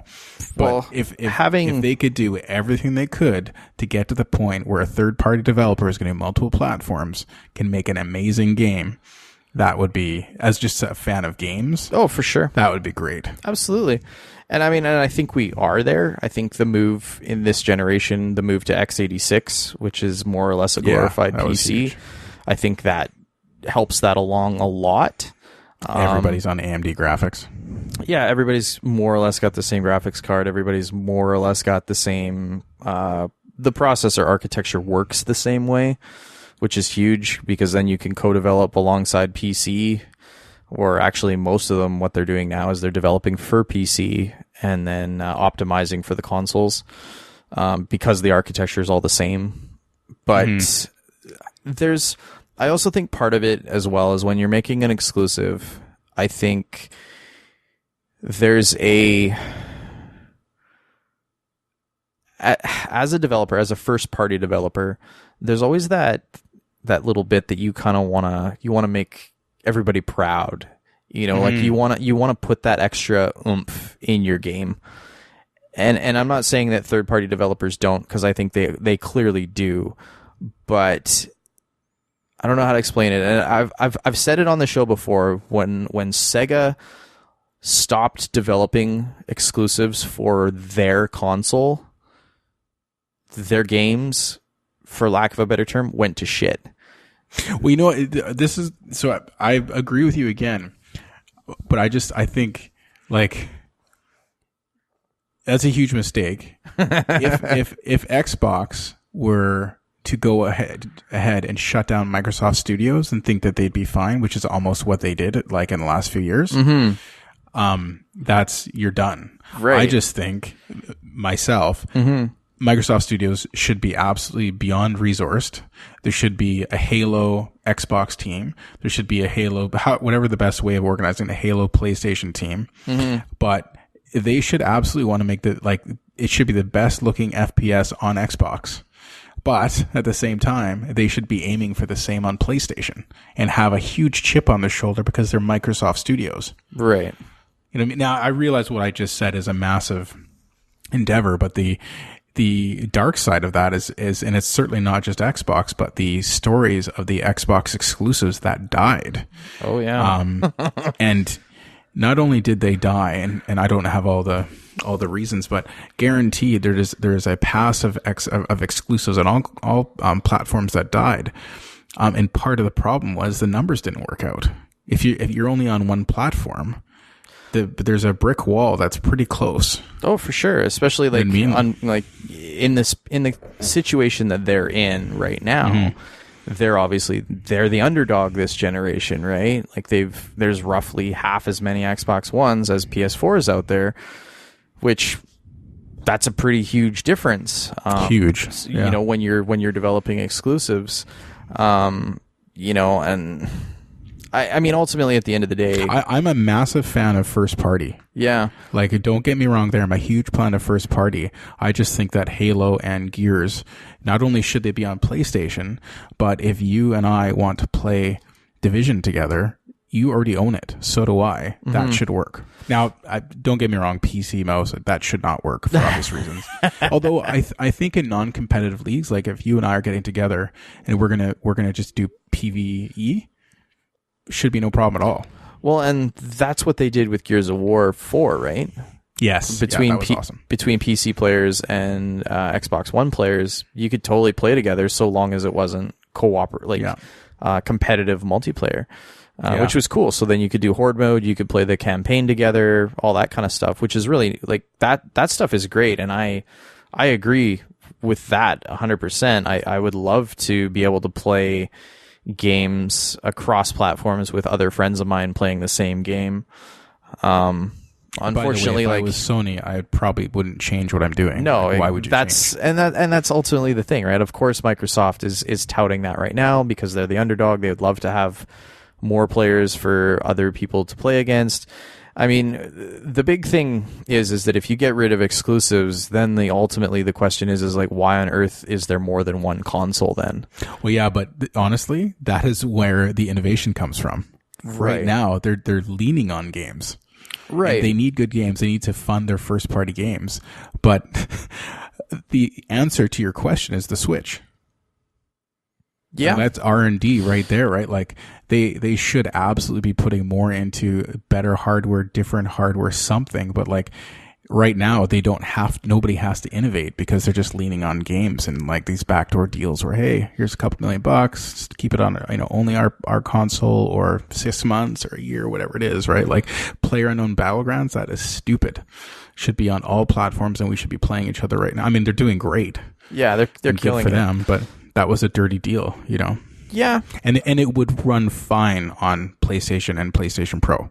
Oh, I'm sure it would. It's not look like it looks fantastic on Xbox, regardless if you have the X or not. Yeah, no. Compared to PC, it's garbage. Totally. Like graphically. Oh, yeah. People playing it, though, they don't care. You're not playing that game for... It's not a gorgeous game to play. You're playing it because you want to kill 100 other people, right? You get a chicken dinner. Yeah. It's all about that chicken dinner, yo. Yeah. No, it's... I mean... I want my cake, and I want to eat it. Yeah. And like I said, it's one of those things where obviously if you only have one console, it definitely is a bummer to only, which I would say is probably the average. Yeah. I mean, right now, obviously two things. Like one, Sony is absolutely destroyed it with the X or with the PlayStation 4. Two, Microsoft has done a horrible job of courting Japanese developers. So I mean, like last year, for example, like two very large games came out on PS4 that didn't come out on Xbox One. One of them being Nier, obviously, and the other one that I was thinking of was Neo. Neo did come out on PC as well as Nier did as well. So that was kind of another way that other people could kind of play them if they were, if they did have a PC. But I mean, that I think has more to do with the fact that like Sony is making friends with Japanese developers, and Japanese developers just don't see a reason in their world, in Japan. Like the Xbox One has sold like none. 3. Yeah, like nobody there has bought it. Not to say that the Xbox or the PlayStation 4 has sold super well there either. Because I mean, compared to the PS2 and the PS3, even it hasn't. But that I think is more to do with where Japan is at in where like in the types of games that they're playing. They've gone super heavy mobile, and not so much, console, as we would say. So, and as you know, culturally, there's like when Xbox was kicking everybody's ass and taking names, they weren't doing that in Japan. No, not at all. The Xbox 360 kind of was a bit of a waffle in Japan. It did better than any American console ever had, but it's still, compared to even the PS3 at the time, it definitely didn't do the numbers, right? No, they will support the home team all day long. Oh, for sure. That's great. Yeah. And for Xbox and, PS US, it sucks to not have that market, but at the same time, it's a tiny market compared to 330 million people in the US. Japan's a big place. They got a surprising amount of people over there still. 60 million. Yeah. Which is still double what Canada's got, so. Oh, it is. Don't get me wrong. It's not that it's nothing, but just compared to like the overall world market and the size of the US, it's not like it's the end of the world for them. You know what I mean? Like, not at all. I mean, and then again, you look at the money that Xbox gets every month, they crush it. Oh, that's absolutely. I mean, it's the only thing they have. Between Xbox One and Xbox 360, there's still more Xbox Live subscribers than PSN subscribers. Yeah. It will be very interesting to see what happens to their subscriber numbers with this new, I know I'm all over the ship now, with this new Xbox Game Pass. Like, I know it's not new, but the fact that they just announced first-party titles are going to be on it day one, that is new. That's huge. That's a huge I thing. Signed up today. You pay $10 a month, and when the new Halo drops, and the new Sea of Thieves drops, and the new Forza game drops, whatever, that they're going to come out. Gears of War. Yeah, Gears of War. I'm going to pay for all those games for sure. Crackdown 3. They're all going to come out day and day of on the Xbox Game Pass. It's essentially turning into a Netflix. Oh, it is. It's a Netflix of games. Yeah. And you're downloading them locally, so you're not streaming them online. So you're getting the full game, and you're able to play with other people, all that kind of stuff. It's literally like it's the same thing that what you're getting with the PlayStation games every month, right? Yes. As long as you're an Xbox Game Pass member, you're still going to have access to those games, and you'll be able to play them. If you're no longer a member, then you're no longer able to play them. I mean, it's that simple, right? So, and it is just like Netflix. Like, when a game is gone, it's gone. Yeah. You don't get to play it anymore, which is a bummer, because I just missed. Oh God, what's the name of the game? I think it's Michael Ironside who does the voice. It's a gigantically huge game, Metal Gear Solid. Oh, 5? Just missed it. Yeah, 5. That's a good game. Yeah, it leaves on the 31st, so I'm not going to bother installing it for obvious reasons. Oh, so even if you have it installed, if the game is gone, that's it? It's gone. Yep. Oh, they give you a very long time. Like, it's not like it's there for a month and gone. Right. But, yeah. That's still kind of a bummer, though. Be interesting. And I mean, you know what? And I wonder if it's like Netflix, though, where it's going to come back. You know what I mean? Like, exactly. if in a year it comes back again, they're like, oh, yeah, we're bringing this one back. Like, because, I mean, I do find that happens with Netflix from time to time, where that series that I maybe got halfway through all of a sudden, like, pops back up in my, like, would you like to continue watching this? Yeah. I'm like, hey, it's back. Cool. I hope it puts pressure on me to, like, finish the game quickly, because it could be gone. Yeah. In 30 days, get it done. Yeah, But I'm still going to buy some games. Like, obviously, things like the Division 2 comes out, I'll get it and I'll just play it. You know, like I always do. Yeah, for sure. Man, I'm kind of half surprised they haven't announced Division 2 yet. Well, the first they said there was never going to be. It was going to be a Division. They just do add-ons, blah blah. Now they're starting to talk. Now that it's starting to make money again. Yeah. Do you think this the Xbox Game Pass is amazing, fantastic, blah blah blah? It's like, it seems almost too good. Do you think things are, like, I know it's rough right now. They released the Xbox, they just shit the bed.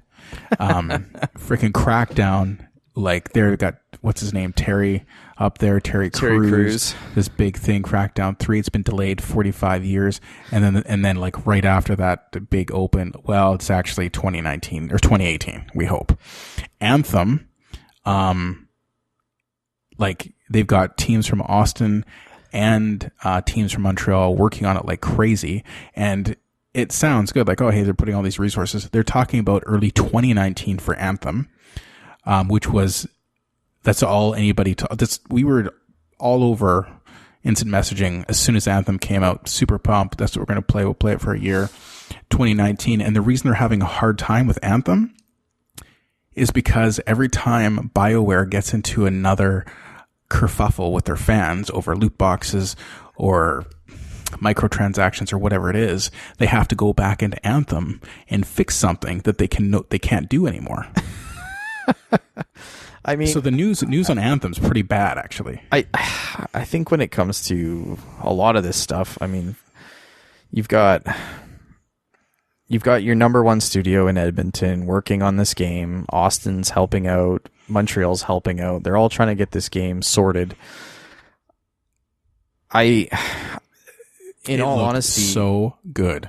It looks interesting. It looks like it's beautiful. It looks super neat. I don't trust it now. No, and that's. I mean, unfortunately, right now, EA is just in such a weird spot that I think this whole Star Wars Battlefront 2 loot box thing, and then I think that they're watching the Bungie thing happen. And I mean, I don't feel like Bungie did that much different with Destiny 2 and the Eververse that they did in the first one, and yet people are just, oh man, like this has just been a bad year for loot boxes. I think it's just put such a bad taste in people's mouths, and then you mix that in with Mass Effect Andromeda being a hot steaming pile. I think that maybe what Anthem needs is they need one person at the helm that has a vision, that isn't an asshole, that is willing to, because clearly, like, those guys have made great games. I mean, look at, obviously Mass Effect 1, 2, and even 3. They've made the Dragon Age games. Like, those guys know how to make good games. But I think when you've got people kind of meddling in your business, saying like, oh, we need to have loot boxes, and now somebody comes back and says, well, maybe we don't have loot boxes. I think you need to have somebody at the helm that is going to take the reins of this thing and go like, look, I got this. I've made a bunch of games. I know how to make games. We're going to do a good job. We're not going to screw our players over. Because before loot boxes, lots and lots of people made games that were great, and none of them had loot boxes, and people weren't choked every single time that a game dropped. Like, this is a very recent thing. Like, just don't suck, with that stuff. Don't be greedy. It's one thing to have some cosmetics and stuff in a game and offer them as DLC, but to have that stuff behind this, and then to have your stupid progression system tied to a weird loot box system, and like, it's not, at least in my mind, it's not that difficult to come up with a system that doesn't involve loot boxes and screwing people over and making people upset about it. Absolutely. I mean, games are making money, and don't get me wrong, it's a hard business. I get it, and making games is not easy. No, like game development is difficult. Anthem has been in development since 2012. Crackdown is probably the same. Yeah, at this point, you got to wonder, like, how much money have they already spent on some of these games? Yeah, which isn't like I mean, when I saw Anthem at E3 this year when they announced it, and they were like, "Oh yeah, fall 2018," I went, "That's gonna get pushed back." Yeah. And so now to hear them saying like, oh, with this and this other thing, it's probably going to get pushed back. Like, hey man, push it back into 2019. If that's what it takes to make this thing not suck and to come out and not be another Mass Effect Andromeda, then by all means, hell, push it into fall 2019 if you need to. I that's what I'm more worried about at this point, is them pushing it out the door like they did with Andromeda. I'm switching gears here. Andromeda, do you buy it? Do you own it? Nope. Because have you read any reports? Like, if you get it now with all the latest patches and changes, is it okay? I don't know. I mean, I've heard that it is a lot better than it was at launch, like a lot better. But even I was a huge Mass Effect fan. I was devastated when that game sucked. Yeah. I mean, honestly, like, I might not be the best one to ask. I would highly recommend the Giant Bombcast that they talked about. This is going to be brutal for some people out there, but in their most disappointing game of 2017, they get into Anthem or Andromeda hard. If you got questions about that game, I highly recommend you listen to that. Well, that pretty much answers the question right there. It's heart-wrenching, honestly, to listen to Vinny Caravella and Brad and those guys talk about how much they wanted that game to be amazing and how Mass Effect 2 was like their favorite game of all time and almost perfect, and that this is the game that more or less killed Mass Effect. It's brutal. My understanding is that the technical stuff aside, that just so much of that game should have stayed in development and gotten better, and some of it should have just been cut entirely. Like, it was a matter of all of that mixing together for just not, and then on top of it, I think being rushed. So that's why I'm so scared with Anthem. I just hear about all these things being like bolted on, bolted off. They're reacting to news, and what terrifies me about EA right now is that they just bought Respawn. I'm terrified what's going to happen to the next Titanfall game. Like, Titanfall 2 is so good. Like, one of the best single-player games I've ever played. And the multiplayer is incredible. It's fast. It's totally what I want out of a game like that.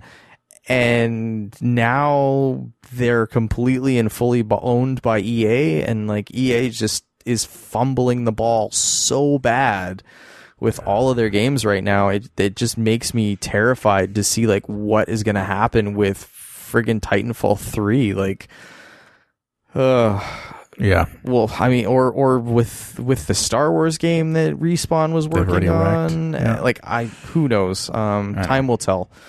EA is in a weird spot. They need to figure their shit out. They need to do some serious soul searching and figure out like what they're all about, I think. So, yeah. Yeah, agreed. So, PSAs? Yeah, we got some PSAs here. Castlevania Season 2. Awesome. Coming out this summer on Netflix. Did you watch that? The Thanks to the recommendation from you guys, yeah. Oh, I was a huge fan. I loved it. I thought it was so good. Like, when it only ended at 4, I was like, oh! I know. I watched the first one. I'm like, I'm ready for 12 of these. Bring them on. Totally. Absolutely. Yeah. And the fact that they got Warren Ellis, which is an incredible comic book writer, to come in and like do the story, like that just made me so happy. And the funny thing is that when they released the 4, that was only supposed to be part 1. So that was essentially supposed to be season 1, part 1. And then they were going to release another 4 later on. And it looks like what they've decided to do now is release 8 episodes, I believe it's this thing. Yeah, so they're coming back this summer for 8 episodes. They didn't specifically give a date, but apparently it's coming this year. So, and they kept the same producer, Adi Shankar, who's coming back. He's also the guy that's doing the new animated show for Assassin's Creed as well. Nice. I don't know if Assassin's Creed has announced that if they're using the same animation house or not, but I really hope they are, because I'm a huge fan of these guys. This animation house that did the Castlevania stuff is the same guys that did the opening cinematics for Battleborn. Or, sorry, not Battleborn. Battleborn. What is even Battleborn? Battle Chasers. Sorry. the Battle Chasers game. They did the opening for that, which is also friggin' amazing. So that's super cool. That's good news. Super excited about that. That was very happy. We got the Humble Bundle. The Amnesia collection is currently free right now on the Humble store. It's only free for a limited time, so you got about 24 hours left on that, so you may be able to squeak in on that when this gets up. 24 hours from right now? Free for a limited time. There is literally, as I read this, there is 1 day, 11 hours, and 50 minutes left on that. Let's just put a little star asterisk on that. Yeah. If you're hearing this and you didn't have time to get it, it's one person's fault and one person's fault alone, and his name rhymes with Fick. So it's like Rick, Mick, Could be. Okay. Could be. Yeah, fair enough. So that whole thing right there, I believe you can choose sort of your platform. It looks like I lied. It's free currently through the Humble Store on Steam or Windows or Mac or Linux. So it's the PC version of that game. You can sort of choose which platform you want, and that includes Amnesia, A Machine for Pigs, and Amnesia: The Dark Descent. So both of those games, which are like first-person scary-ass horror games, which Perfect. are probably not for me, but there's people out there that really like them. I hear. I'm past the point myself. Yeah, they're too scary for me. So, and that's kind of it for our public service announcements this week. What do we got in our free-for-all, Jude? Well, if you're a fan of wrestling, we have some good news for you. Possibly. Okay, lay it on as me. John Cena may be in a Duke Nukem movie. As so two things Duke on Nukem? This. Well, I don't know. Okay. I would expect so. Now, Mr. Cena has a varied background in cinema. The Rock, he is not. No, he's not. I would, however, say that if I were going to pick someone from WWE to play Duke Nukem, I think it would be John Cena. I could kind of see, like, looking at a photo of him right now, like, if you dyed his hair more blonde, because he's kind of a dirty-ish blonde. He is. If you dyed his hair blonde and gave him more of a crop cut, flat top haircut. Like, he's got the jaw. Yeah, he kind of does. Dude. And obviously, he's got the muscles, so... He does. So all I can say is John Cena and Duke Nukem fans... And it's very possible that you two are the same people. That seems like that would be the right demographic. Stay tuned. I kind of, there's this part of me that is wondering, like, is this okay? Oh, you missed the best part. So Michael Bay's Platinum Dunes is producing. Oh my God. So apparently Paramount picked up the rights to Duke Nukem with Platinum Dunes, which is Michael Bay's production company. Some of the stuff they've done has not just been ridiculous stuff. Platinum Dunes has done a bunch of sort of lower budget horror stuff. They did The Purge and Ouija, as well as the remake of A Nightmare on Elm Street, Friday the 13th, and The Chainsaw Massacre. So you're not total hot garbage.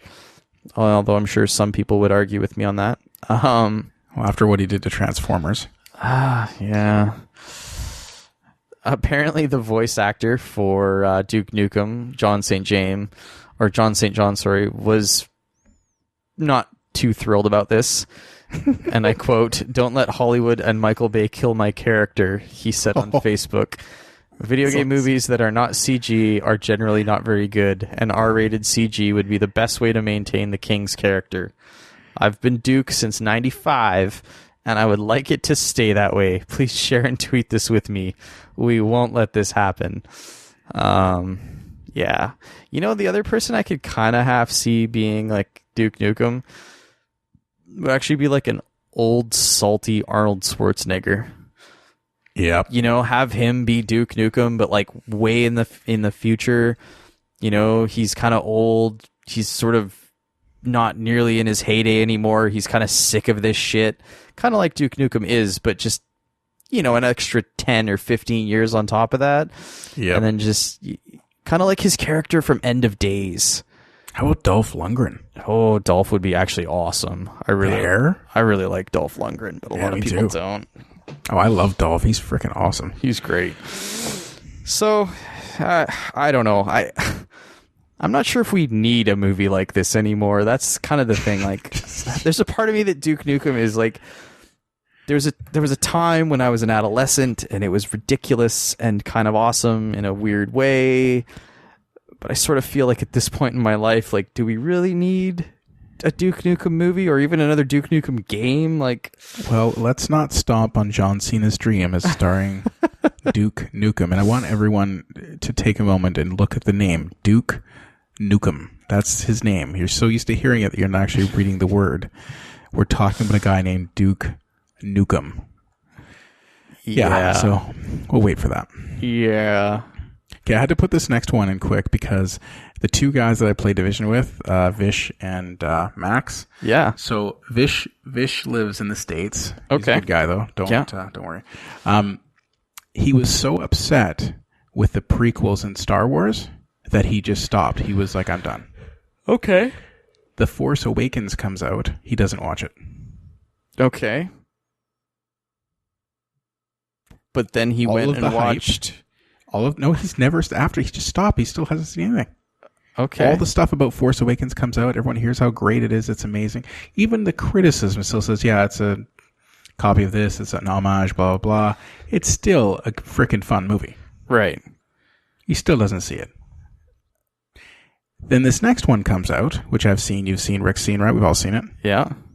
Like, to the tune of 500 million people have seen it or something like that. Yeah, it's crazy, for sure. I went in after my brother-in-law had seen it, the other guy that I play with, and he was, like, livid. Like, he was never going to go see Star Wars again. Like, he was so mad, and I was like, wow, I've seen the few negative reviews online, and, I trust your opinion. It must be bad. I go see it, and I know in 5 seconds I love this movie. Right.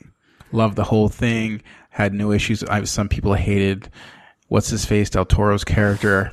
I was right into it. Like when I go to sit down to watch Star Wars, I pour a big cold glass of Kool-Aid and I drink it all down, and then I pour another cup and I get right into it. I'm like, I am not there to criticize the most ridiculous, crazy, magic wielding universe in the world. Like, it's anyway. I don't understand it.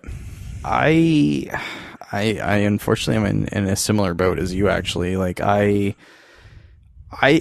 so it's funny because The Last Jedi for me was a movie that I finished, and it was probably the first Star Wars movie that I did not walk out of the theater going, holy fucking shit, that was amazing, I loved that. Right. It was the first one where I walked out and kind of went, huh, interesting. Okay, I enjoyed it. I at no point did not like it. But it was a movie that, to me, actually, I think grew on me the more time I had been able to spend thinking about it. Right. And it was a movie that grew to the point now where I do want to watch it again, but I've come to grips with the fact that I enjoyed it. I like it. And there was a lot of little things and a lot of little nuances and a lot of little things that I appreciated, but I missed sort of the first time. And like, as I was thinking about the film and going over it in my mind, like this little thing over here clicked with this thing over here. And I went, oh my God, that was crazy. I can't believe like those were linked and little stuff like that. And the director addressing the trolls online, like, oh, that was great. That was so good. About, we can do spoilers at this point. I think so. There's going to be a couple. This is a minor spoiler, but yeah. So Luke does that thing where he does that superpower thing. You know what I'm talking about, right? Yeah, right battle. At the end. Yeah, yeah. And so he gets ripped apart for that. Like, you're making stuff up, blah blah blah. So then he like copy and pastes out of like Star Wars lore from like 15 years ago, Jedi powers, and it was already in some transcript comic something, but it was like in the accepted universe. Oh, it was actually. I saw the tweet. Oh, yeah. It's a great tweet. He's showing all the books on his bookshelf and there's tons of them, like we're talking tons, and one of them is actually like the Jedi Bible, more or less. The Jedi Bible, yeah. And he pulls it off the shelf and he flips to the page where it literally explains the thing that he had put in the film was in there. Yeah, and that had been like long before he had ever thought it up, obviously, like that was in there. And that's where it came from. And it pretty much was like a big like mic drop to everybody that was bitching about it. And it's almost like people have like they've changed in their mind. They've made it to what they think it is. Like when the movie opened and so I gotta back up a bit. I also heard that it didn't stick with The Force Awakens. So I go to see it. Where does the movie open? Like literally 30 seconds from the last movie ending. Oh yeah. It's like it just continues. Of course it's yeah. And anyway, Luke Skywalker does that thing with the thing. Sure. When he does that thing with the thing, that's like Luke Skywalker isn't the serious, brooding, over the top. Like he's the guy that was in the original Star Wars we saw, like this happy-go-lucky, quirky, funny, like sort of, relaxed sort of dude. Yeah. And at the end of Force Awakens, it's like, oh my God, is he totally like super serious? Like, oh my God. And I was relieved when he did that thing and threw the thing over his shoulder. I was just like, okay, this is awesome. This is who I thought it was. This is Mark Hamill at his best. He is rocking this. He's into this. Yeah. I was right there. I was like, okay, I'm in. But it was also very not like, it's interesting because like one of my friends, he had a similar reaction to your friend. Like he wrote this massive Facebook post about, like he was choked. Like he was saying like how, at a certain point, like he almost got up and left. Like he was very, very angry about this film, and over time, as the conversation occurred, I think it had a lot to do with two things. A lot of the really hard nerds read a lot of the expanded universe fiction that they have since thrown away. Yes. Yeah, absolutely. And obviously these next three movies are so wildly different than what George Lucas had envisioned for the series originally. Yes. And I think there's partly that, mixed partly with the fact that this one in particular really is the end of the Star Wars that you and I would have grown up with. Mm-hmm. This is the end of Luke's story. This is the end of Leia's story. This is the end of, for all intents and purposes, this is the end of Star Wars. Yeah. And I think for a lot of people, like, these characters and these stories are very near and dear to their hearts, and you're messing with their childhood, and you're messing with those thoughts, and you're ending that, and you're not necessarily just nailed it right there. It's the end. It's like there's all the other stuff you didn't like this and like that, but I never thought of that. It's because it's the end and it's the beginning, right? It's the end of those. It's the end of those first 6 films. No matter how much you want to throw away the prequels or whatever, they're canon. They happened. They're there. They're still films. Like when I watch Star Wars, I still watch them all. Like they're still there. And this is the end, like the absolute end of that saga of all of those characters. Like when you think about the next film they're going to make, I don't think there is a single character that is going to be moving forward from those original films, except for maybe a few droids. Yeah, exactly. R2-D2, maybe C-3PO, et cetera, But ultimately, all of those characters that we've grown to know and to love, and they're gone now. And we have moved into a new era, a new saga, new characters, new people to fall in love with. And I think that is what a lot of people are having a really difficult time accepting that is the end of their Star Wars in a weird way. And it doesn't mean it's the end of Star Wars, because clearly they're going to be making more. Well, especially if you saw the By Date last movie. Yeah. What's it called again? Can you imagine we're in a world where you can't remember all the different names of Star Wars? Anyway, the one where they rebel and they get the Star Wars, the plans, the Death Star. That I freaking love that one. A New Hope. Oh no! Sorry, like, Rogue One. Yeah, Rogue One is amazing. It is honestly amazing film. I actually think Rogue One is probably my second favorite Star Wars movie behind Empire Strikes Back. Yeah, it's right up there. Yeah. I love Rogue One. Like, I thought it was incredible. But again, it was more of a war movie set in a Star Wars universe. It wasn't so much a Star Wars movie, if that makes sense. Like, it didn't have big lightsaber battles and like, you know what I mean? Like, it had pew pew and droids and a little bit of Force stuff, but ultimately amazing comedy. Oh yeah, freaking amazing.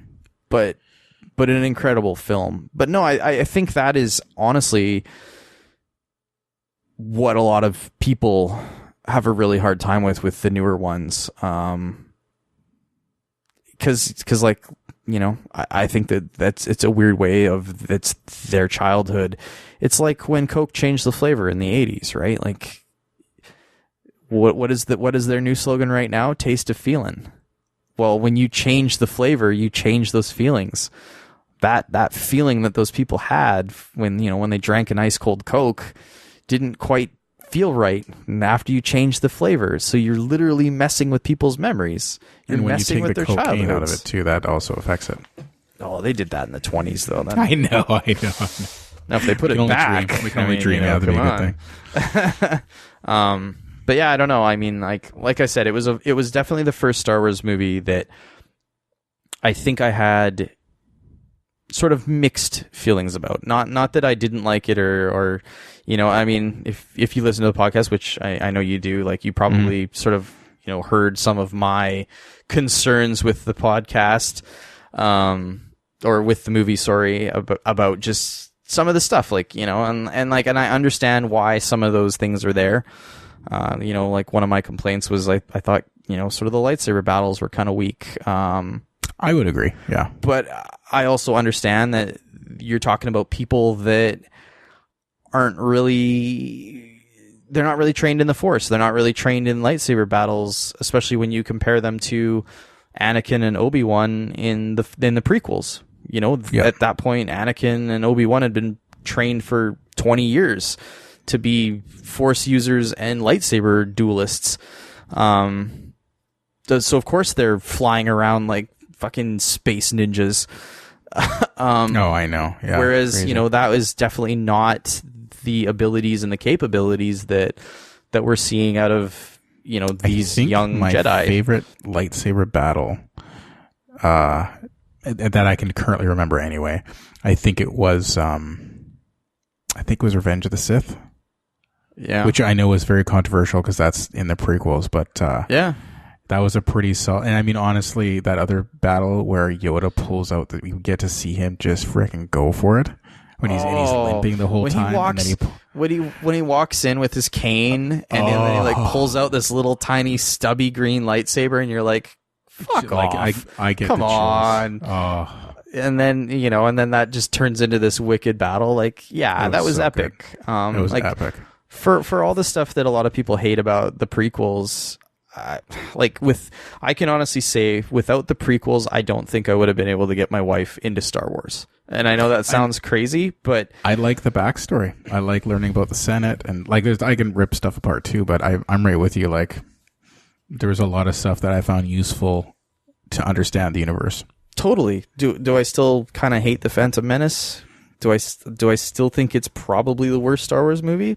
Yeah. Do I still cringe every time I see Anakin on top of that like bull thing with the worst CGI I've ever seen in my life, where he tries to pretend like he's falling off what is clearly an electronic horse? Oh, yeah. Of course I do. But I mean, again, part of that is just the fact that it was a different time, right? It was, yeah. CG absolutely. has come a long way, so yeah. I don't know.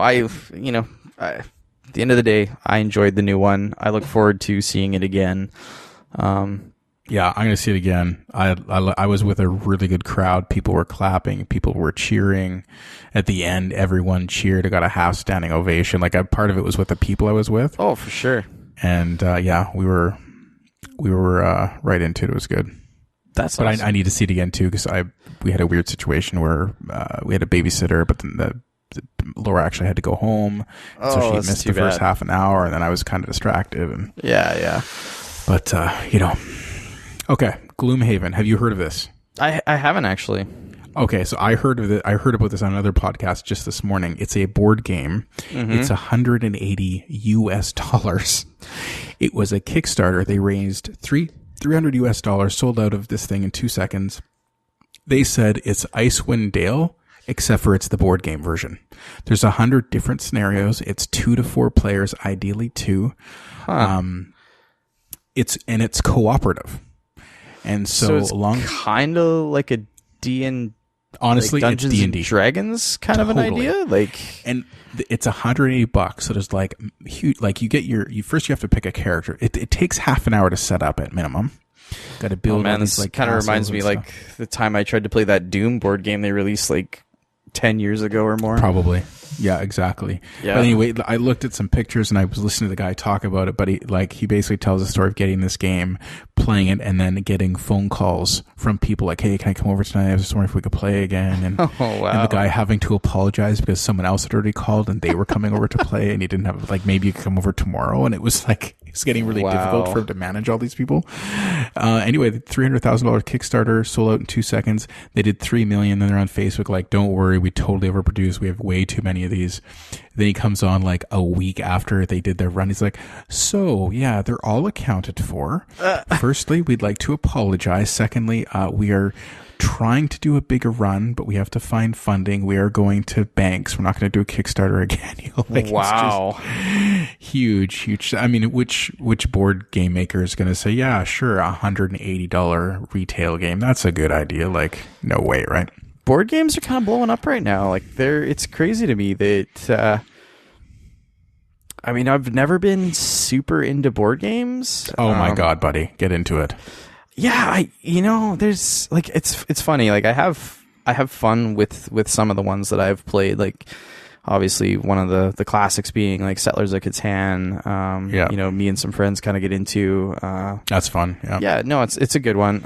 I do find that it can definitely have some pretty low lows sometimes. Like Catan or board games in general. Well, in this particular instance, Catan.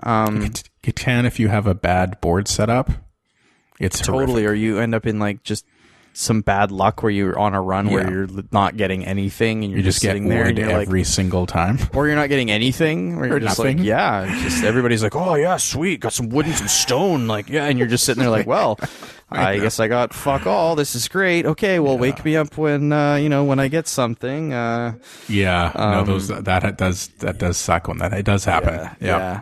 But no, part of it is I live in a very small apartment in the Lower Mainland, and I don't even have a kitchen table, for example, so I don't really have anywhere to play said board games. Yeah, absolutely. And the other thing too is like you kind of need friends that are interested in them, and I have a couple that are kind of into some board games, but not a ton of my friends, especially the super nerdy ones that I would kind of possibly get into. Have you guys played? I'm sure you have Cards Against Humanity. Yep. Oh yeah. Okay. Yeah. Because that is with a bottle of wine. Oh, that's great. It's freaking There's a version that you can pick up for Android. Oh, seriously? Yeah, and you can throw it up on, like, if you have a Chromecast, for example, you can just stream it on the TV. Oh my God, and I love it. It's great, and everybody that has a phone, they just download the app, and you play, and you just select what you like. It's great. It's like Cards Against Humanity for idiots that you can't really screw up. It's awesome. So good. Yeah. So yeah, check that out if you're into some Cards Against Humanity. We've thrown it up on like the TV with a bunch of friends. You can have like 8 people playing. Like, it doesn't really matter. Like, I don't know if there's even necessarily like a limit. I think it might be 8, but it's lots. Like, you can have a lot of people. It works on Android and iOS. Like everybody's just on the same Wi-Fi. Oh, so it's cross-play. Like you can, as long as you have a phone, you can all play in the game together. Yep. Oh, that is awesome. Yep. Okay, cool. Yeah, I know, it's great. It's really fun. So I'm pumped about that. Yeah. So have you seen the first episode of Black Electricity? I have not, but I know it was filmed locally, and I actually know some people that were involved, and I'm really excited to check it out. I've been hearing really good things. Have you seen the first episode? I have. Okay. Yes. Is it a I should watch it, or is it a not as good as I've heard it is? Well, you're going to watch it, of course, because they're your friends, and, you know, if you're like me, it's a superhero, or it's dinosaurs, it's aliens, I'm going to watch it for sure. Totally. So first of all, I know nothing about the comic. Like, I've never seen a comic. I don't know if he's DC, I understand, but I've never seen a comic book, so I'm actually not overly familiar with this comic myself. I always preface that because sometimes I've criticized comic book movies in the past, and then I found out that they did an exact copy of like they were staying really true. Yep. So in that sense, it was a work of art. And I would imagine maybe this one, maybe it did, like it had to have done that somewhat, because the superhero suit is very interesting. Yeah. To say the least. But like I couldn't even tell in the show if the characters were pretending not to recognize him or not, because he basically puts this suit on and then he's got a pair of glasses on, but the glasses are see-through. Like there's nothing hiding his face at all. Right. You know, so but nowhere in the show did they say, "Oh, who is this guy?" So maybe it's just like they know who he is. I don't know, but I'm pretty sure that's not the case. So I'm kind of like, that's interesting. All these people. So it's kind of like Superman, how nobody can apparently seem to know who he is. Like, man, you look an awful lot like Clark Kent if you didn't have glasses on. Totally. Yes, right. It's not unprecedented. And then probably just like the comic, it's very familiar. It's like, oh, you're black. Okay, well that means that everybody in the show is black, and then you obviously have to fight thugs, and you have to fight gangs, and all the gangs, everybody's black. Right. And in case our demographic isn't getting it, this is a black show. Everything's black. It's called Black Electricity. Have we covered all the check marks? Okay, we're black. Let's do this.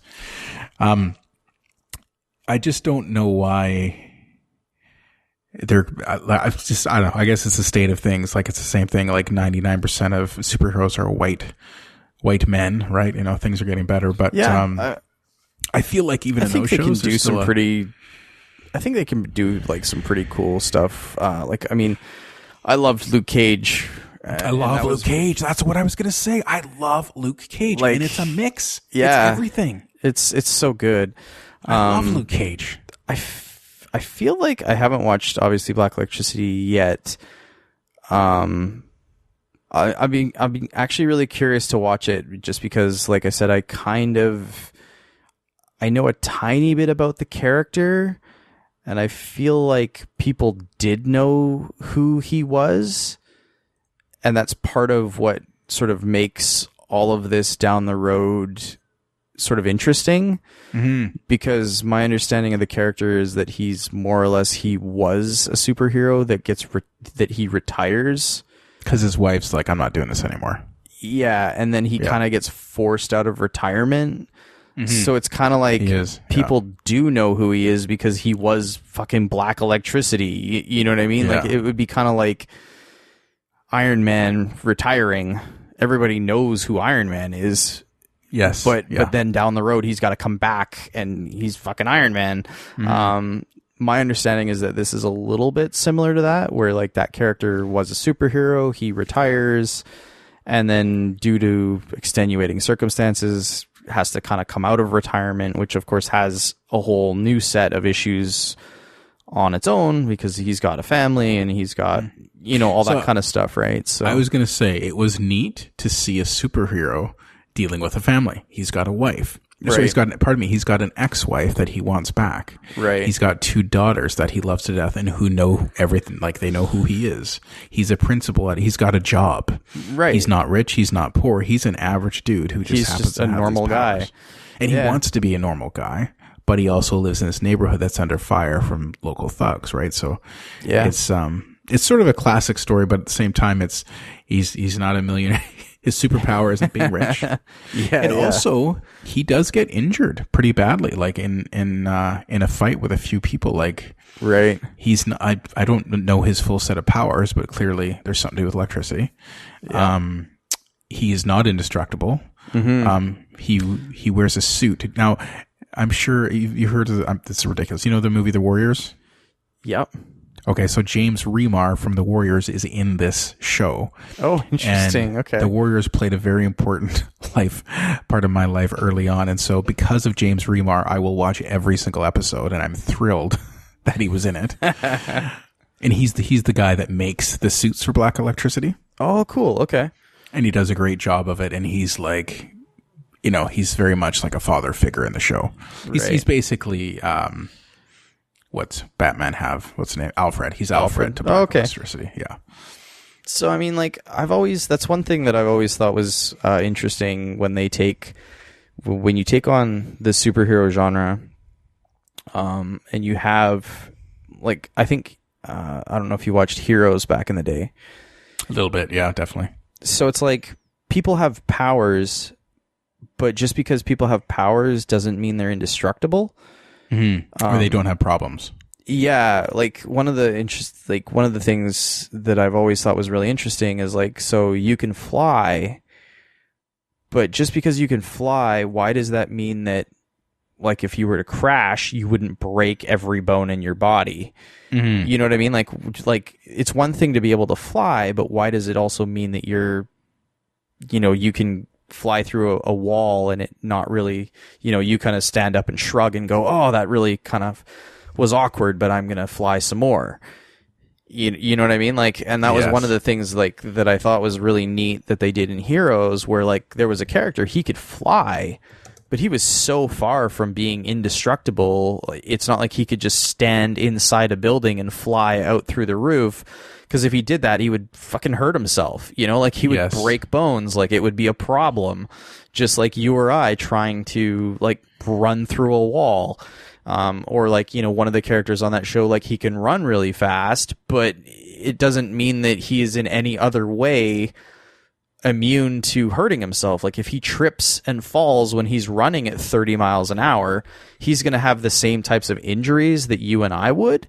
Mm-hmm. Like, and the times that people have sort of looked into those types of powers and done either a comic book or a show like that, that's really interesting to me because, like, obviously there are going to be times when, you're suddenly very strong. You have incredible strength, but like your skin is still your skin. If you punch through a wall, you're going to hurt your hand. Like you're still going to cut it up. Like, all those types of things that you don't really think about in the movies and in comic books because it's just like, I'm a super strong dude, I'm going to punch through this wall and I'm going to walk away like because I'm impervious, and like Luke Cage, for example, he is impervious, and that's sort of what makes him, obviously he's incredibly strong, but he's also impervious to that type of stuff, right?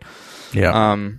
So it's like, it's really interesting to me when they kind of make the characters a little more human, and and it's not just, I'm a borderline indestructible, like the Punisher. Yeah, absolutely. Like he's very much a human being, and he's just like you and me. He doesn't essentially have any superpowers. But in those other shows, it's like you do have superpowers, but the laws of physics and the rest of the world still apply. Yes, which is a really, really interesting concept. So, okay, I have to add a quick one here because I just bought this book called Wolverine Old Man Logan. Oh, that one's good. Oh my god. Yeah, that one's real good. I went on to Google Play Books and I had this. They're like, hey, try a book. This is new, $5 off. So I went, it cost me $1 or something. Yeah. And I was just like hooked. That's such a crazy universe. Well, I mean, that's more or less what the last Wolverine movie was based on, right? Like Logan was based on that story. In that universe, at least, with the idea that, Old Man Logan. The comic book was so much more hardcore, though. Oh, yeah. My God, it was awesome. Like, oh, yeah. Holy. My oldest son, who's 7, came around the corner. He's like, "Oh, Dad, what are you?" I'm like, I put my tablet down. I'm like, "Daddy's reading daddy things. This is not. This is not for you." Yeah, he's like, "But you said it's a comic book." I'm like, "Yeah, it's a daddy comic." Yeah. He's like, "Oh, okay." Yeah, there's definitely comics out there that are not for kids. That's for sure. Yeah, so. that was awesome. Yeah. Well, I think we got ourselves a show, Jude. Minus one Rick. I think we've... It's amazing how well it went. Yeah. Like, might be the best show ever. Hey, man, I'm not saying it is or it isn't, but it's pretty good. Yes, thank you so much. That was a blast, as always. Yeah. Well, where can people find you on the internet? Well, if they're really desperate to, I'm at Jude V. Brown. Sweet. There you go. You can follow me on Twitter at Dane Cody, at DAYNECODY. And as always, if you like the show, you can hit us up on iTunes. We're always at Geekoholics Anonymous. That is the podcast. We're at Geekoholics on Twitter, Instagram, Facebook, all those places that you would expect to have us on the social medias. We are all there. And my other co-host, Rick, will be back next week. If you still want to go bug him, he is at RickF, RICF on Twitter. And we will be back next week. Thank you very much, Jude, for being here, and happy to have you. See you guys. Thank you. Have a good night, guys.